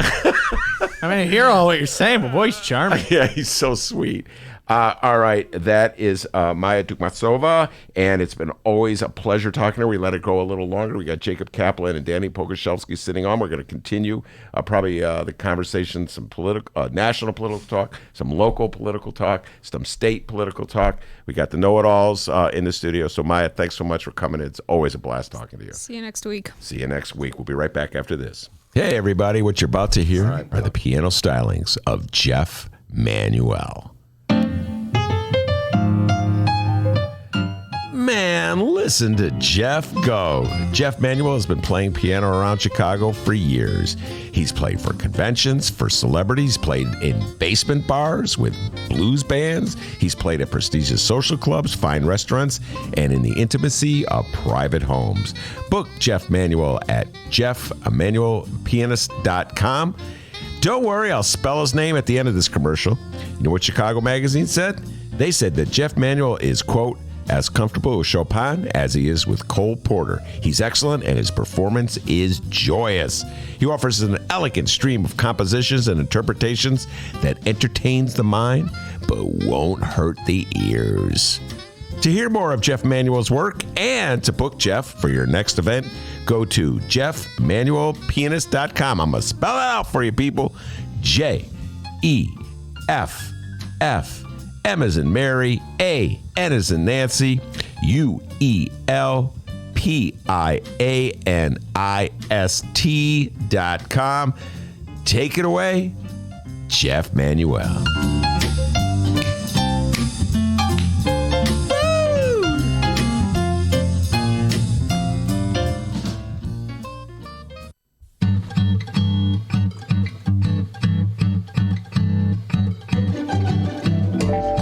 If you would like to advertise with the Ben Joravsky Show, and who wouldn't, contact Tracy Baim at publisher@chicagoreadercorp.com.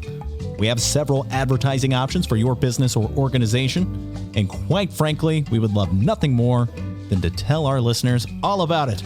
Once again, that's Tracy Baim at publisher@chicagoreadercorp, that's CORP as in Paul.com, to advertise with the Ben Joravsky Show, the Chicago Reader, and the Chicago Sun-Times. We look forward to plugging you. Okay, well, that came out kind of weird. More of the Ben Joravsky Show live and downloaded in moments.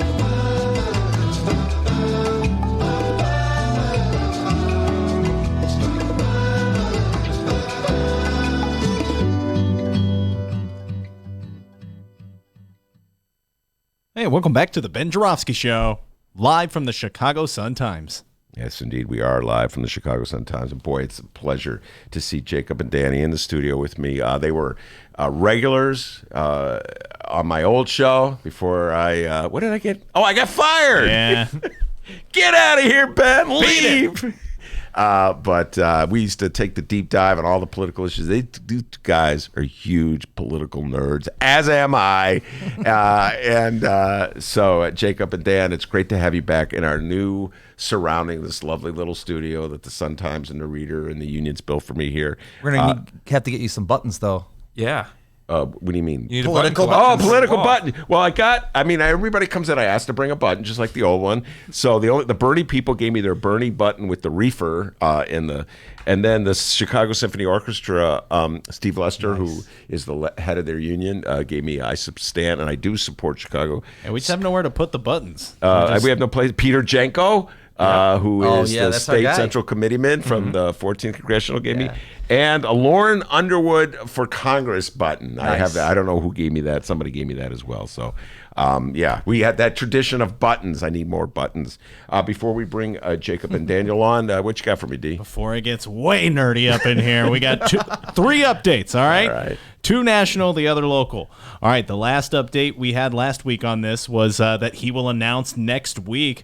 Well, sources close to former Vice President Joe Biden said he will make his presidential candidacy announcement via online video Thursday. Wow. Okay. Yeah. We're going to definitely have to have a conversation about that with Jacob and Dan. Slow burn Biden here. Also, the White House has ordered Trump administration officials not to attend the annual White House Correspondents' Dinner on Saturday. Oh, no. Now, remember, Trump did not attend last year, and this year he plans to hold one of those rallies instead at the same time of the dinner. All right, now to our local update here. At an event Monday in Wheaton, Illinois, former Illinois Lieutenant Governor Evelyn Sanguinetti announced Monday that she intends to run for Congress in 2020 in the 6th District, which is currently represented by freshman Democrat Sean Casten. Sanguinetti said she wanted to see how things would work out with Casten in office, but she doesn't believe he represents the 6th District. Wait, she was going to wait? It's only like a month. Yeah, wait's over. Oh, my God. Oh, Lord. No, it's actually been more than a month. I guess he was sworn in January, let's say. So it's been, 4 months? Okay. Well, that's that. I saw enough, huh? All right. Thank you very much, Dee, for that update. All those things we'll talk about with Jacob Kaplan, Executive Director of the Cook County Democratic Party, and Danny P., ward operative, political strategist. Where are you now? I've lost track. You were with my good friend Rob Martwick, That's but you're right. not with Martwick anymore. Oh, well, Listen, I'll always be with Rob, but I work for the Illinois State Treasurer, Michael Frericks. Frericks, that's correct. Yeah, I did know that, and I just forgot that. But Rob Mark, by the way, folks, was in the studio on Friday. You can listen to that download of excellent conversation about the fair tax. But don't do that now. Do that after today's show. All right, now, all right. So I got to start with the first thing, obvious thing on the table here. Jacob Kaplan, we have since the last time I saw you, there's been a mayor's race in the city of Chicago. Has there really? Yes, and as the executive director of the Cook County Democratic Party, which is chaired by Tony Preckwinkle, you obviously were on the Tony team. So it didn't work out so well for you. You win and you lose some in politics, Jacob. You know that. You've been on both sides of it. So general thoughts on the mayoral campaign. Well, it's interesting. The party wasn't technically involved in the race. So on an official capacity, I wasn't involved in Tony's race. But of course, I was personally supporting her, and all my friends and a lot of political allies were as well. And, we thought that Tony was the best candidate for the job, the most experienced, but the voters chose elsewise. So, personally as a Chicagoan and born and raised here and plan to spend my whole life here, I'm rooting for Lori to be a great mayor. We need that. It remains to be seen. That's just what happened. I mean, I wish Tony had won, but I'm still rooting for, Lori to succeed in her job. All right, fair enough. That's now in terms of when you look back, I know Monday morning quarterbacking is easy to do. What might have, in your opinion, what might the campaign done differently? I don't know if you could. 75-25 indicates that the city wanted some kind of change, but what might the campaign have done differently? What can other campaigns learn from what went down with Tony? I think the one thing I would say is that in the first round when there were 15, how many candidates 14, running? I think. Yeah. Maybe some of us may not have considered Lori as much of a threat as she really was to win the first round. So maybe we could have changed a strategy there in the first round and had a different result and be in the runoff against somebody else. Like Daley. But at the end of the day, I'm not sure that even if we had changed our strategy, if things would have turned out differently. I think Lori had a groundswell of support, and there is this desire for change, and she was kind of the change agent in this election. So I'm not sure at the end of the day it was winnable against her. And I think if anybody else was in a runoff against Lori, I don't know if anybody else could have beat her either. Mm-hmm. And what about the strategy? And it'll be really interesting what you see about this one. You and I, we sparred in this one, and so did young Daniel. He was on your side on this one. The issue of trying to knock your opponent off the ballot with a ballot challenge. Of course, the libertarian in me feels we should have open ballot access. You gentlemen subscribe to the other notion that there should be rules and regulations, and everybody should play by the rules and regulations. So in every line, Tony attempted to knock Lori Lightfoot off the ballot, was unsuccessful. She tried to knock Susanna Mendoza off the ballot. She was unsuccessful. It was Dorothy Brown. She succeeded with Dorothy Brown. So do you have any second thoughts about the strategy of trying to knock somebody off the ballot? And young Daniel, you'll be forced to answer this question as well. I'll start with you, Jacob. I do. If somebody doesn't follow the rules, and you can change the rules, these signature requirements can be changed. Maybe there'll be legislation to do that down the road. But as it is now, I think any candidate takes looks at their opponent's petitions, and if they think they have a good challenge, they'll try to kick them off the ballot. So I don't have any regrets personally. The fact that the campaign decided to try that and was successful with one of the candidates. I think anybody in the same position who's running a serious race would take a look at that and potentially do the same thing. Now, I'm with you, though. I think some of the signature requirements of things may be a little bit, too far and outlandish. So I'm not against reform in terms of the signature process. But as it is now, you just have to play by the rules as they are. Mm-hmm. Yeah. If I understood you correctly, are you advocating for having no rules to get on the ballot? Yes, I've been advocating that for years. So unlimited. 500 people run. Yes, 500 people. I believe to circumvent. I'll throw this out there. I'm actually toying with the idea of having open borders. Oh my God! Get trouble. Trump's going to tweet after you. Trump's tweeting after me. I have an inner libertarian, Dan, that comes out every now and then, but I've had this argument with Ricky Hendon many times, my old friend Ricky Hendon, and if you pay a modest fee to get on a ballot, I think that would take away some of the candidates who would clutter up a ballot that don't really want to pay. And then Ricky completely comes back and counters, and you got to give Ricky credit because he knows this stuff. That some well-to-do candidate would just pay the money to have as many people on. So yep, there you go. There's a problem, but yeah. So feel free to counter that. Yeah. Well, I mean, the first thing I'd like to point out is, sociologists talk about this, the paradox of choice, right? This past mayoral election, I believe we hadn't seen in almost, if not over 100 years, another mayoral field that was this crowded, right? And what I wanted to point out is that many political analysts said that because of the fact that you had so many choices, it led to a record low turnout. And this is something you can look up in sociology. There's a great TED Talk with Barry Schwartz, actually. He talks about the paradox of choice. When you have just a dizzying amount of choices, how you just can't make a decision, and people will say, I'm out. It's one of the reasons why in corporations, for example, a McDonald's menu doesn't have an infinite amount of choices, or when you go to Starbucks, because when there's too much choice, people cannot figure that out. So what if that's the case, right? And you get intimidated by a ballot of 500 or 5,000 people that are going to be looking at ways to try to game the system, because whatever the rules are, people are looking at how it can best serve their interests. So if you were to have this dramatic, because you're talking about no rules, right? Yeah, and so the only fair way to try to whittle that down is to have rules, to try to make them not as least as possible to do with your economic status, right? And so if you have, hey, listen, you have to have this many signatures. It's not about, the example that you had given was about money. Well, I think that that's something that hobbles people who aren't able to raise as much money, and that favors the wealthy. So if you have a system which says, okay, these are the rules, in effect, this only allows people that are serious about their race to get in on this. I think that's, if you're asking which of these two solutions you'd want, I think this is far better and more equitable. All right, well, let me just say this about the paradox of choice, which is a great phrase. I will say this, young man. I will counter your point with this point.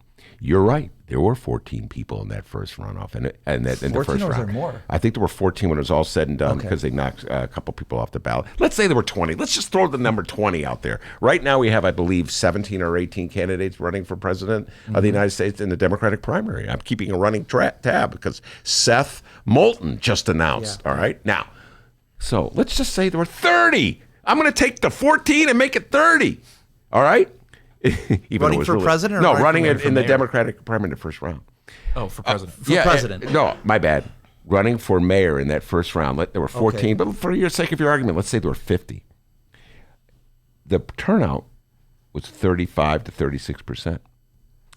If the paradox of choice is such a prevailing trend in how people vote, why, young Daniel, did the turnout fall in the runoff when there were just 2 people running? You may address that question now. Sure. So you could have where people didn't like the choices that were made, right? But all I'm simply stating, right? And it's not like this completely undercuts the paradox of choice. No, what you're saying is that people want more choice. There's a sweet spot, and so I encourage people to read about this. This is some.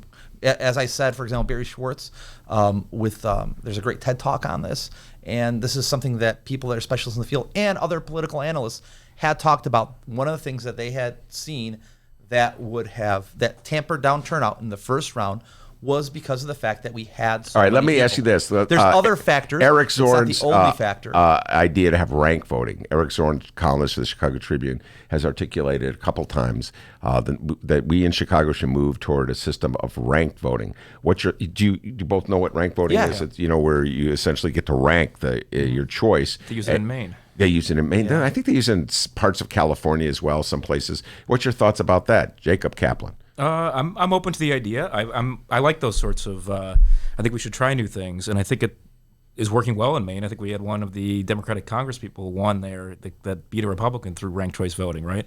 The one thing I don't like is in California where they have these jungle primaries where there's no party primary and everybody runs in the same, and then it's always a runoff between 2 Democrats. I don't think that's fair. Yeah. I think actually, Ben, you and I probably agree on this. Don't you agree that mayoral races should go back to being partisan? With the Absolutely. primary? By the way, and this is where you guys can flail away at me. I wrote a column on this very topic about what do they call them, the jungle primaries, where everybody just runs and there's no party, and it's whoever the top two is. That's when I wrote the article. Man, they need a Michael Madigan in the Democratic Party in California to bring some kind of order to the chaos. There I was advocating. The libertarian in me went out the window. In other words, that flag is flapping. One way it goes this way, one way it goes that way. But I do like that notion of rank voting. Daniel, what's your thoughts on rank voting? I concur. In fact, one of the things that I personally have advocated for, I know Jacob as well, is to restore when we had cumulative voting for the state legislature. Pat Quinn, where are you, Pat Quinn?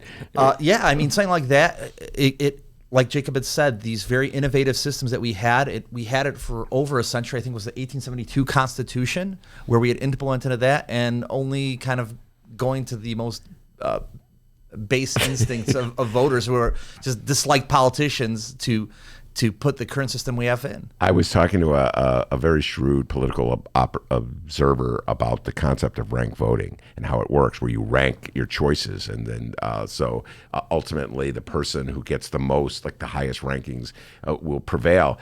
And this is Chicago, the conniving mind of a Chicago political operative. Nobody in this studio, by the way, came up with this one.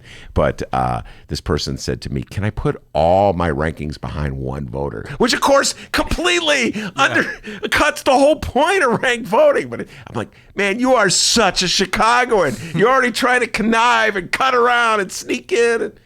Anyway, that's, I guess, what we do in Chicago. All right, let's put that to the side. Any interesting, moving aside from the mayoral race, any interesting ward races that you saw that you think warrant discussing? Young Daniel. Yeah, so I think actually one of the ward races that perhaps one of the most interesting ones was the 30th ward race. So 30th ward was where you had the daughter of Congressman Luis Gutierrez, Jessica Washington Gutierrez, running against Ariel Reboyras, who's been the longtime alderman there. He was tied in with the Hispanic Democratic Organization going back to Daley, had been appointed. And isn't he the committeeman? He is the committeeman. Yeah, but, Democratic committeeman. It's not, at least from my estimation, a strong Democratic organization. I think that's probably one of the reasons why Gutierrez, who is a canny political operator, saw a place that he could try to get his daughter in, right? That's also a long-esteemed Chicago tradition. But usually they get him appointed. You don't run for it. Well, you're not gonna have her get appointed if the man doesn't want to leave, right? Very good point. And I must bow to that with the wisdom embedded there. Go ahead.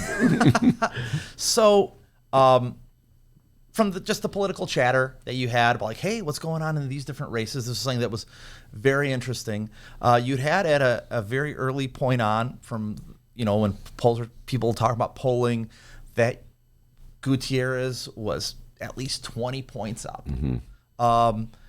People that I had heard from even the mayor's camp, who had been supposedly behind Reboyras or like supporting him since he had been a steadfast ally of the mayor, had said, "Oh yeah, guy's got to throw in the towel. He's gonna lose bad. We're with him, but he's gonna lose bad." Yeah. And then what happened on election night? I was wrong. I was one of the many people who were wrong. But this is the thing, and so I had mentioned this. I'm like, if he does pull it through. So Reboyras was a very interesting, a very interesting character in that when his appointment was at the midst of a conflict that happened with 30th Ward. I don't remember over the last remap, not the last remap, but the remap before that, where in the year 2000, I think he was appointed in 2004, if I remember correctly. There was a lawsuit because the area of the Polish village in Avondale was going to be partitioned. Yeah. And finally there was a kind of coming together of the lawsuit, which said, okay, well, we'll at least put this core of that area in the 30th Ward. And Ariel Reboyras was appointed. And from the beginning, what Ariel had done is reached out to the Polish community, in fact, to such a degree that a lot of these rank and file folks in a ward which was had a significant Polish population. Then in the second remap, where the Polish community really came in a huge way, to the extent of I remember former Alderman Richard F. Mell actually cussed at me, and he said, "God." I can't cuss here, but he's like, "Gosh darn it, you can. I've never seen Actually, so it's many." a podcast. You can't. It's not radio anymore. You should hear the mouth of Monroe Anderson. He's like, "Well, this is what we did a whole show on the Blagojevich tapes, by the way, and there was so much cussing going on in those. Nice. We played the tapes. This is Yeah, it was from unbelievable. Richard F. Mell's own mouth. God damn it, I've never seen so many goddamn fucking Polacks in my life, and I say that as a Polish American, right? I can say that, right? Yes, you can. Yes. So, yeah, because, whether it was like on the South Side or at Malcolm X College, you just had a whole bunch of Polish folks who were very adamant that this all remained, that Belmont Avenue corridor in one ward. It was even an article about this in the New Republic. Yeah, no, that is so. What you're saying is that very astute move by Ariel Roboyas, give him credit. 30th Ward Democratic Committeeman, 30th Ward Alderman, was able to defeat Luis Gutierrez's daughter, Jessica Washington Gutierrez, by virtue of reaching out to the Polish American community. That's Chicago politics, the good Chicago politics. It certainly is. And so the thing is, and I said this to Jake, I'm like, if he pulls it out, this is going to be why. And so if you're doing polling, right? Of course, it's a Latino ward. Oh, hey, we're going to have pollsters who speak Spanish. Hey, Americans. But the kind of like ironclad support that he had there got him over the top. And I think that's actually very interesting. And also, one of the things is how it's going to portend in the next remap. Because, for example, in the last remap, you had, of course, he's not with us anymore. Yeah. I mean, I guess he's still in office, but nowhere to be found. Danny Solis had copied Roboyas with the Chinese community. Yes, he did. And so he brought the Chinese community. Chinese American, yeah. And so this is going to be one of those interesting things to see how. No, Danny Solis, the alderman of the 25th Ward committeeman, and we're really in the weeds here, but he won his last at least 2 elections. Re-elections as alderman by virtue of strong support from Chinese American voters in the Chinatown community. I think in 2011 he actually lost the Hispanic vote. So yes, you're right. It's an old Chicago tradition. Goes back to the Ed Kelly days, Mayor Ed Kelly of the 30s, who built the machine of seeing blocks of ethnic groups and successfully reaching out to those ethnic groups. Generally, it's the Irish Americans who've been so successful at this. Jacob Kaplan, you're a historian of Chicago politics. You know what I'm talking about. Generally, it's the Irish Americans who do this. Here, Roboyas, a Hispanic American, reaching out and getting Polish people to vote for him to undercut Luis Gutierrez's daughter. I got to say, it's a pretty good, smart move. It is a smart move, and that was one of the, again, surprises of election night, I'd say, because I don't think anybody was predicting that Ariel would pull it out. Another surprise, I'm sure you've talked about this, but I just didn't predict that we'd end up with a 6-member Democratic Socialist caucus in the city council, which is going to be a really interesting dynamic to see how that works with the new mayor. We had Carlos Ramirez Rosa on the show. He, by the way, again, download it, listen to it. But after today's show, fascinating conversation where he thinks the city council will go with these lefty types, I call them Ben Joravsky Democrat types. Yeah. And God bless every single one of them. Good luck to them. In dealing with entrenched interests in the city of Chicago. But yes, that was a success. Now, have to ask you this, shifting away from Chicago a little bit, Jacob Kaplan, your thoughts on what Dennis was just talking about. Former Lieutenant Governor Evelyn Sanguinetti, who was Bruce Rauner's Lieutenant Governor for 4 years of that disaster, has decided that 4 months is enough time for her to decide that Sean Casten, in her opinion, warrants being defeated. It's interesting. She might have given him a year or so. My guess is that she had already decided she was going to run from the minute she lost the re-election in November of 2018. But what she's doing is she's trying to put Alexandria Ocasio-Cortez's head on Sean Casten's body and running effectively her campaign. She's running against AOC. She's not really running against Sean Casten. What's your thoughts about how successful that will be as a strategy? Well, number one, Evelyn who? I mean, no disrespect, but sounds like spaghetti or something. Sanguinetti. Yeah. The lieutenant governor's office is not exactly the most high-profile office. At least it has not historically been. So she doesn't. I doubt her name ID, even in the 6th congressional district, is over 10%, if it even is even that high. But we knew the fact, when Sean Casten and Lauren Underwood won, that the Republicans are going to come after them immediately 2 years later. It's not a surprise. So I'm not surprised that Evelyn chose to jump in, and we've got all these names swirling around Lauren Underwood as well, including some great also rans like Jim Oberweis, which I'm sure that's who Lauren is just begging to run. She's the perfect opponent for her. Please run. Yes. But I personally, I think certainly in the 2020, it seems to me that it's going to be a good Democratic year. At least I'd knock on wood, right? I think it could even be a better Democratic year than 2018 because this time Trump is going to be on the ballot, and that should really get a lot more Democrats fired up. So I don't know that this is the time that you're going to be able to take out these two new freshman Democratic congresspeople, in the suburbs. I'm sure that the strategy is going to be nationwide. Anytime you have these suburban districts to try to portray the Democrats as too liberal, too socialist, using AOC and things like that. But I question how effective that's going to be. And on some of her other positions, I think Evelyn's very anti-choice, and that's going to be a huge issue in the 6th Congressional District. That's a very pro-choice district, and that's one of the reasons why Sean won. So I think it's going to be tough for her to... And also climate change. If you recall, Roscom was a little weak on the whole notion of climate change. But the strategy to depict AOC, Alexandria Ocasio-Cortez, as the boogeyman, is a shift. In the past, we talked about this when you were on the old show. It was Nancy Pelosi. So now it seems as though they're moving from Nancy Pelosi to AOC, Dan. I mean, first off, the way that I see this race is called the Hail Mary pass. That's it's like, what are we going to do in this district? Well, we have someone who has a profile, Evelyn Sanguinetti, who at the same time can't be tied to Trump. Mm-hmm. And this gets back to your question about why not Nancy Pelosi. So this is a district that voted majority for Hillary Clinton. Mm-hmm. That with Donald Trump on the ballot, the last thing you want is like, oh, we are so against Donald Trump that we will even change our partisan preference from Republican to Democrat because they're so disgusted by Trump. At this point, if your biggest fear is Donald Trump, you're not going to want to say like, oh, Nancy Pelosi, she's too radical, because she's the person who's kept Donald in check, especially when it came to a lot of his excesses. So that'd be really highlighting, your opponent's strengths, which is the last thing you want to do in a messaging battle like this. And so that's why you think AOC, because what they're hoping for is buyer's remorse from these people who had switched from voting Republican to Democratic. Mm-hmm. All right. Now, let me ask you this.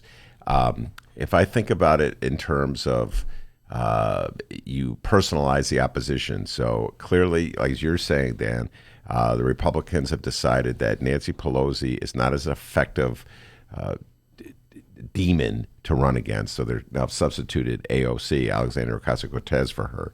And by the way, they're probably going to bring in Representative Omar pretty soon. That sure. Card has not been played yet. And the Democrats have Donald Trump. So in your humble opinion, in one of these proverbial David Axelrod swing districts, these suburban districts that are so important to deciding who the next president is or which way Congress will go, Republican or Democrat, who do you think is a more disliked political figure, Alexandria Ocasio-Cortez or Donald Trump? Trump, without a doubt. Yeah. And again, unless the whole scene changes in the next year or so, I just see 2020 being a great Democratic year, especially in a state like Illinois and in the suburbs of Chicago. I think whoever the Democratic nominee is, there's going to be a huge turnout to, get rid of Trump and back this candidate, and that's going to also work down ballot and reelect these Democratic congresspeople and hopefully elect a new Democrat in districts like downstate against Rodney Davis, where hopefully Betsy Dirksen Londrigan will take that seat. Is she going to run again? She's running again, yes. Oh, my God.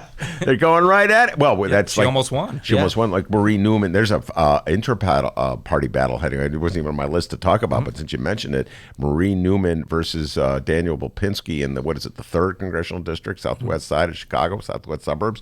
What's your thoughts on that race, Jacob? Early, do you think Newman will prevail this time, or do you think it's too close to tell? What's your thoughts? Well, now there's a third candidate in the race, so I'm not sure how that's going to play into things if he ends up on the ballot as well, and I'm blanking on his name right now. A young feller. Yeah. So, one-on-one. See, that's where we need ballot challenges, okay? I'm just kidding. I'm sure there will be. Yeah, I'm sure. I'm sure. Actually, probably if there's one person who wants to get him off the ballot, be Marie Newman. I would say that is true. Yes. So, last time around, Marie almost beat Dan Lipinski. Very close. And I was thinking at that time, I'm like, in 2020, with even more attention on the Democratic primary and an open primary for president, I'm like, Marie's going to win. But if it's a multi-candidate field, it's more questionable. But if it's one-on-one, I think she wins. All right. Do you think Democrats should be worried about countering the attacks on Alexandria Ocasio-Cortez? I happen to be a big fan of Alexandria Ocasio-Cortez. And by the way, one more time, urge everybody to see Knock Down the House, a documentary about her victory in the 2018 New York primary. But going back to the proverbial swing voters in the suburban districts, do you think Democratic strategists should figure out a way to counter that, or should they just ignore it and pound away at Donald Trump? Either one of you first. And then the other. I think it depends on the district. Yeah, that's, you look at what district this is. I think with, for example, is it Abby Spanberger, right? The former CIA operative who's in Virginia. I think was it Barbara Comstock that she beat? I think you're correct on that one. But and so, that's a very different district in Northern Virginia than if you're talking about any of these districts that we're talking about in Illinois. And so it all depends on who is voting in your district and how you can bring that coalition together. So in other words, it's completely dependent on the district itself. Yeah, and I think overall, if you were to poll most Democrats, I think most of them are they really anti-Green New Deal, or the idea of that climate change is a big thing we need to deal with, or are they really anti-Medicare for all? I think these are popular issues to begin with, so I don't think. I know they're trying to portray AOC as being too radical and socialist and all that, but I'm not sure if you actually look at the issues and just present them to Democratic voters. I think they're for a lot of these things. Well, that bring. Oh, were you going to say something, Dan? Yeah, actually, further to that point. You guys got a chance to watch Bernie Sanders' town hall at Fox News. I mean, for the top 1% and the bottom 92%, 49% of all new income goes to the top 1%. Okay, that Bernie Sanders, yes. Good job, Dennis. Yeah. You can't have the situation continue for. I can't see how it can continue where the Republicans keep on walloping their electorate economically, because a lot of poor folks, they're voting Republican these days. This is not the days of the Reagan Republican Party where the libertarians were who have taken control of so much of the economic policy of that party were able to wall up the lower class and working class. These are now people who are their voters. And I think that if there was a canary in the coal mine, that was it. Even Trump's response, I think, shows how he was afraid. He had to resort to being like, oh, crazy Bernie, this is weird. Seeing him on Fox News. The folks that were in the office, the audience that were prepared, I'm sure vetted, all of a sudden are booing Brett Baer. You had earlier, I'm sure you guys have heard about this, where Tucker Carlson, who's talking about like, screw this all, I'm going to go vote for Elizabeth Warren, and just saying like, we have to save capitalism from itself and just go, as left as we can. And this is something that's all part of this. Well, so often in the past, Democrats have run away from these progressive ideas and programs and proposals that the Bernie Sanders of the party have espoused. Do you believe that in 2020, Democrats will embrace them? Like Danny, I'm with you 100%. When I heard the crowd cheer Bernie Sanders at that Fox town hall when he said, we need Medicare for all. And I was like, first thought was that he had packed the audience. I still kind of think that, but whatever. Maybe I'm wrong. Maybe I'm too cynical. But do you think, Jacob Kaplan, that the Democratic Party is ready to sort of embrace the progressive ideals and values and themes of its the left spectrum? I hope so, and I think we're closer to that than we've ever been in recent history. I mean, look at the fact that it's not just Bernie saying these things now. You have Elizabeth Warren and Kamala Harris and a lot of other top-ranked nominees that are for a lot of these things. So it's not like it's just Bernie on his own against Hillary, and it's like a clear thing. It's like where a lot of the top nominees are for, much more progressive policies. So I think it's moving in that direction, and I'm sure there's certainly some in the party that think we need to be more moderate. But I think overall, the consensus is that this is where the electorate is. Well, when you heard, you gentlemen were sitting in the room, and Maya and I were talking about Mayor Pete from South Bend and his denunciation of publicly financed college tuition. And he was giving his quote-unquote principal reason for it, that it would be people who don't have a college degree subsidizing the education of people who do have a degree, which is an interesting interpretation, to put it mildly. Do you think that will prevail with the Democratic electorate, that kind of notion that somehow or other you're taking from someone, and if you give somebody, if you have a public subsidy for public education? So you have where there is a faction within the Democratic Party that will echo that. We've seen that. But it's to be determined, because there's so many people that are not just on our side of the aisle, but also on the other side who have gone further to the left. I don't know if I'm just trying to find the exact name of the person, but one of the Trump surrogates actually during the healthcare debate had said, Trump, go single payer, scrap Obamacare. No, he should have gone single payer. He should have gone single. I said that. Yeah. Sure. Yeah. But this is the thing, right? Yeah. You're not a person who's out there stumping for Donald Trump. Yeah, definitely. Even Donald Trump, there have been articles that have come out that Donald Trump's love with single payer. Now, obviously, he's a man, he's already, tied himself. And so he's all about trying to undermine single payer because Bernie Sanders is with it. But he's been waffling, and because he senses how within his own electorate, there are people who are like, yeah, Medicare for all, this is a great idea. And so... No, if Donald Trump's willing to denounce the FBI and to denounce the Justice Department and denounce the law enforcement officials of this country to deter them from investigating his dealings with Putin, if he's willing to go that extreme, he should be willing to go extreme in terms of supporting Medicare for all. I would welcome Donald Trump supporting Medicare for all, but it's curious, the extreme points of views he picks and chooses to adopt it. He'll go after the FBI when it comes to saving his own skin, but he's not interested in saving. By the way, I think one of the people that's been really key that people haven't really talked about and really having solidified Donald Trump with that libertarian wing of the party is Mike Pence. Say that again? So when Donald Trump was first elected, he's a person who's all about himself. Yeah. And so I'd say that the person who really has been working on Trump to really adopt those establishment Republican policies, like if there's been a key person, I would argue that it's been Mike Pence. I would argue that Mike Pence has been pushing him to the right on things like abortion or gay rights or, those kind of social issues. I don't think that anybody had to teach Donald Trump that was in his best interest to have a regressive tax that made poorer people pay more of the burden. Do you follow what I'm just telling you? Or to get a handout. Donald Trump's been getting handouts from since the get-go. So first from his parents. Yes, first. All right, so we have Jacob Kaplan and Dan Pogoszelski in the studio. We're going to take a break. We're going to come back, and I'm going to ask them the impeachment question. Do you think the Democrats should push for Donald Trump's impeachment? We're right back with the Political Know-It-Alls.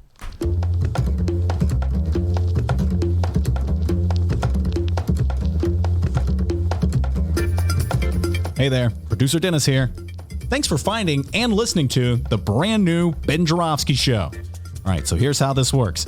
The Ben Joravsky Show live streams on the Chicago Sun-Times YouTube channel Tuesday through Friday, 1 until 3 p.m. Once the show is over, you can listen to the replay on our YouTube channel, or we throw it online for you to download by 4 p.m. Where can you download the Ben Joravsky Show, you may be asking yourself? Well, you may be asking yourself a fantastic question.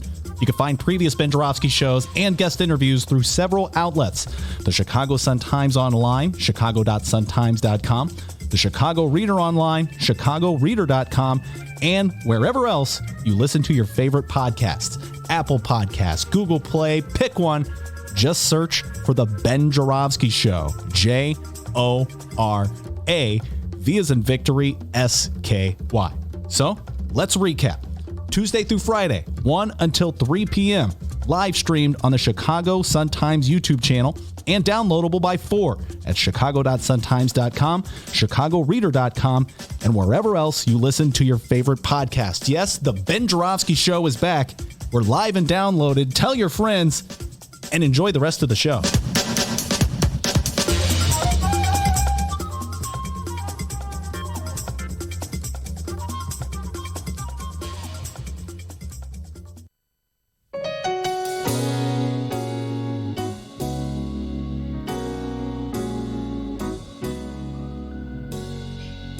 Welcome back to the Ben Joravsky Show.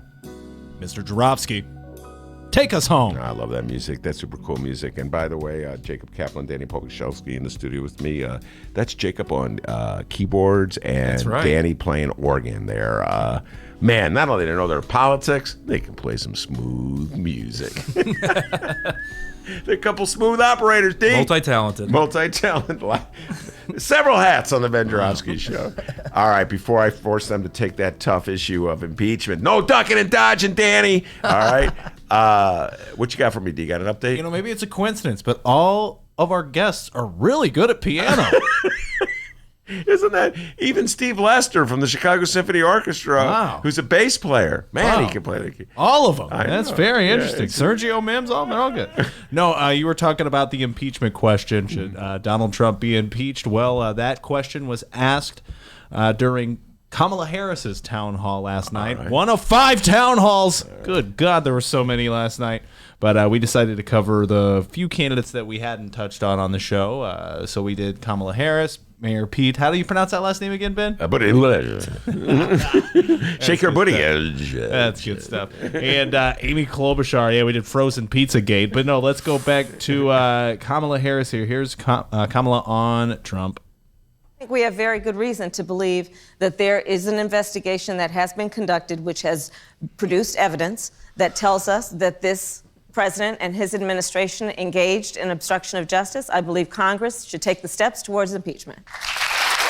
But I want to say this, because it doesn't end there. I also want to say this. I'm also a realist. And when I look at what has been happening over the 2 years and some months that I've been in the United States Senate, I have also witnessed folks in the United States Congress, and in particular in the GOP, who have been presented with many reasons to push back against this president, and they have not. And when we look at the impeachment process, there will be what happens in the House and an investigation that takes place. I think we can be pretty sure that it looks like that is very likely to happen. And then it's going to go over to the Senate. And in the House, there needs to be a vote by a majority, a simple majority, and then it's going to come over to the Senate. And I've not seen any evidence since I've been in the United States Senate that the United States Senate and the Republicans hold a majority. I've not seen any evidence to suggest that they will weigh on the facts instead of on partisan adherence to being protective of this president. And that's what concerns me and what will be the eventual outcome. So we have to be realistic about what might be the end result, but that doesn't mean the process should not take hold. All right, Kamala Harris, senator from California, former federal prosecutor herself. Jacob Kaplan, should the Democrats move toward impeaching President Trump? I agree with the senator 100%. I think yes. I think that Mueller laid out that the obstruction of justice charge has to be taken up by Congress. So I think we should, and we'll see what happens. But I don't think, it's interesting to see some of these nominees dodge this question. But so Warren and Harris are the only two to say that we should so far, right? I think Bernie said. I think Bernie said it. Don't quote me anybody, but I think Bernie said it. Joe Lockhart, who was a former press secretary to, I believe, Obama, or maybe it was Clinton. Could have been Clinton. I'm getting my Dems mixed up. Wrote an essay in today's New York Times urging Democrats not to do this on the grounds, I'm going to do my best to paraphrase Joe Lockhart's argument, that you will fail, as Kamala Harris pointing out, that eventually, yes, you can. An impeachment is an indictment, but to get that final vote to effectively convict and remove from office, you need a Senate to vote, and you do not have the votes in the Senate. You will fail, and by failing, this is so classic. Joe Lockhart must be from Chicago. The notion is you don't take a fight if you lose it, because it's bad to lose. Is you always must win, even if you don't like the outcome of winning. But anyway, if you fail, you make them that much stronger. Jacob Kaplan's your thought on that theory? I mean, that's the same. The Democrats always try to argue this sort of thing, and it's. But I think at some point, the Congress was elected to stand up and be an independent branch of government and investigate the president when when it's needed. So they're not doing their job if they don't do this. It's the basics of separation of powers and our constitutional system of government. And if that's not important, then what is? That's my opinion. Daniel? I'm not sold on whether we should proceed at this point. I think that concentrating on the election at hand is the biggest thing, because last thing that I would want to see is say like, oh, we impeached him, and then we lose his we lose the opportunity to thwart his reelection, because that's the most important thing. Is that, let's say that if for example we impeach Donald Trump, it's unsuccessful, and that this helps reelect him. I think that would be the worst scenario. At this point, we're in the middle of 2019, and that's where I stand. Well, this gets into the notion that if you lose an impeachment fight, you're weaker. An argument could be made that if you have an impeachment fight, that if you present the evidence to the voters of America of what Donald Trump has done, and you listen to their feeble rebuttals as to what he's done, where they try to turn the tables on the attackers, as opposed to dealing with these very serious evidence of collusion with Russians and obstructing justice, that you will lose. That somehow or other your proverbial swing voter that we're so concerned about in Minnesota would go, this is unfair to Donald John Trump. Yes, he did collude with Putin, but so what? It's unfair. Will they believe that he colluded with Putin? Well, that... Not if they watch Fox News. Yeah. So you're hoping that your proverbial swing voter in Minnesota is not just listening to whatever they say on Fox News, and they're watching the evidence it's safe. I mean, so what I'm saying to you, asking you is, do you think that it's a losing strategy for Democrats to try to present the truth as to what went down in 2016? No, I think this comes down to sometimes you have to put the duty of the office before politics, and it's an important thing.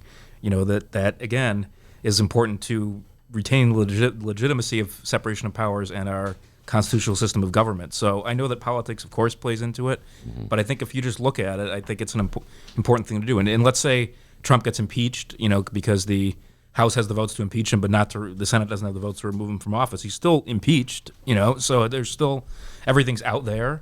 There's hearings and everything else, and the voters will ultimately make the decision. So I just personally, when talking about the values of our country and our democracy, I think it's an important thing to do. All right, now Nancy Pelosi, the Speaker of the House, is taking a very, very skillful position. Everybody knows I'm a fan of Nancy Pelosi these days, and where she's saying, I'm not for impeachment, but while she's saying that, she's doing nothing to impede the movement in the House to actually impeach him. So she's distancing herself very skillfully, in my humble opinion, from this movement that seems to be heading toward impeachment station. Do you approve of that strategy, young Daniel? Yeah, I think it's very wise. There's a reason why she is the leader of the House Democrats. And having seen what happened in 2000 with Bill Clinton, I think that on the one hand, she's hesitant of doing anything that would jeopardize electing a Democrat in 2020, but at the same time, well, hey, the Republicans still won in 2000. Except they didn't win. They didn't win. Yeah, they won, but they didn't win. Yeah. Much like in 2016, Jacob. Right. They won, but they didn't win. But that actually is a good point, because the Joe Lockharts of the world, when they argue about how Clinton was more popular after the Republicans failed, they fail to point out that Clinton's vice president, Al Gore, who ran for president in 2020, had to distance himself from Bill Clinton, and felt that probably hurt him in that election. And he had to distance himself from Bill Clinton because of the impeachment effort. Because all the evidence of the sordid behavior of Bill Clinton that emerged from that effort tarnished his legacy. Yeah. And what's to say the same thing won't happen if Trump is impeached? Is that really going to be a good thing for the Republicans overall, that the president and leader of their party is impeached? All right, now moving to state news, I'll ask this question before we let you head out the door. Oh, hey, by the way, it's overtime. Oh yes, it's overtime on the Ben Joravsky Show. It being a podcast. That was it. Oh no, I just love this song so much. I thought you were going to do your Procol Harum imitation. Overtime. All right, we'll start with you, young Daniel. Maya and I were talking about this earlier. There were articles in the paper about J.B. Pritzker's first 100 days in office. You weren't here for this part of the conversation. Dennis gave us an assignment to grade him. What was that grade you gave him?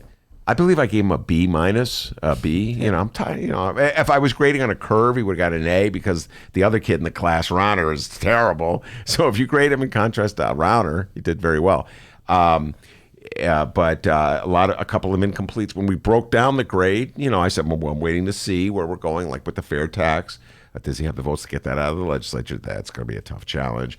Legalizing reefer, that's going to be a tough one to get that through. Let's see. So it's kind of holding off there on union issues. Give him an A+. He's been out pretty good on union issues, in my humble opinion.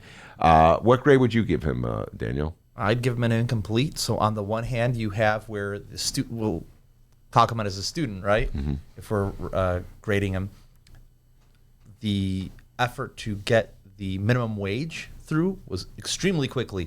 Only a few weeks prior, Phil Murphy, who was the governor of New Jersey, had flailed for a year trying to get that through. Pritzker, on the other hand, was able to get that through, in lickety split. But there's so much that's still on the table, so much legislation. For Chicagoans trying to get elected school board, that's very important. What's going to happen with that? Will the governor weigh in? He said that he was for it, if I remember correctly. Yes. And so will he be able to pressure the Senate President John Cullerton, since the House already passed it, to get that through? Also, you're going to have, after the legislature comes back from spring break, a huge mess of bills, not just the fair tax, but even are they going to be able to get a budget through? Because there is an insufficient, there isn't enough revenue, right, as proposed. What's going to happen with the pension payments as well, marijuana, all these things. And so you can give him an incomplete, but at least give him props for getting the minimum wage through. Jacob? I pretty much have to echo what Dan said and what you said. I think if you're looking at comparison to Rauner, it's a complete 180, so I'd give him an A+. Yeah. But there's still a lot that remains to be completed, and really in the next few weeks we're going to see if the rubber hits the road. I mean, his top priorities, whether it's the legalization of marijuana, whether it's the fair tax is going to be the real test, passing a budget, a whole bunch of other legislative issues. There's a lot of people that are wondering, part of his pension proposal seems like it kicks the can down the road again. So there's some grumbling about that. So really between now and May 31st, it remains to be seen what happens. But so far, when you're talking just as being the chief executive of the state, I think he's done a fantastic job of turning things around, at least, and presenting a new era for Illinois. But, it's all the devil's in the details, so to speak. Devil is in the details. Plenty of stuff still on the agenda to talk to you guys about. I'm going to let you get out the door. Grandpa Joe, I have to ask you a Grandpa Joe question. Joe Biden. Dan, do you welcome Joe Biden's entrance into the race, or do you think that's going backwards as opposed to forward? Well, I concur with the libertarian in you, which is that we should have as many people running as we can, right? Well done, young Daniel. Full circle. Done. Full circle. I agree. The more, the better. Well, let's see what happens when debates happen and see how he does. Wait, what about the paradox of choice? Oh, that went out the window. Listen, when you're talking about a nation of 325 million having 20 candidates. Plus, I think they'll all be able to get the signatures to get on the ballot in Illinois. That'll be. I think Joe Biden will figure that one out. I think he'll figure it out. I'll figure that. It's always a blast talking politics with the know-it-alls, Dan Pogoszelski and Jacob Kaplan. And one more thing we have to mention here. Oh, man. Oh, yeah. We have to mention this, all right? Our good friend Dan Pogoszelski on the side. And it is that season. It's getting warm out, okay? We got your Literally back, the day before Easter, Dan Pogo was officiating the wedding. There you go. Dan Pogoszelski is an ordained minister. He can marry you, listeners. That's right. So, Dan, don't worry. We got your back here. I know it's a new show. We'll still cover it for you, all right? Everybody listen up. If you and your loved one are looking to tie the knot, well, there's one man for you. His name's Dan Pogoszelski, licensed, ordained minister. So, if you want to get married, the only question you need to ask is, Danny P., will you marry me? Dan Pogoszelski, licensed, ordained minister. Spell that last name for him, buddy. P like Paul, O like orange, G like grape, O like orange, R like rated R, Z like a zebra, E like everybody, L like love, S like Sam, K like kite, and I like in I am. He's never done that before. Wow, he's never done. And by the way, they are in that name. That last name always throws me because it's silent. So I go Pogoshelski, I put the R in, and I go, uh-oh, there's an R in there. Anyway, the guy named Joravsky should not complain about complicated names.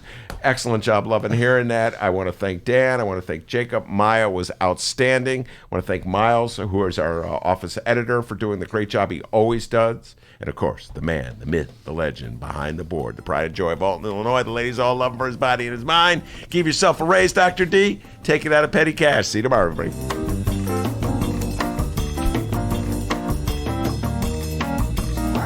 Hey, live streamers, did you know you can download the show? It's true. If you missed a portion of the program, you guys can talk, it's fine. If you missed a portion of the program, don't worry. You can download today's show, chicagoreader.com, chicago.suntimes.com, and give me till about, 4 o'clock. I'll have it up there. And hey, downloaders, we live stream the program? Yeah, it's true. Tuesday through Fridays, 1 until 3 p.m. Central Time, the same website, chicagoreader.com, chicago.suntimes.com. Join us, won't you?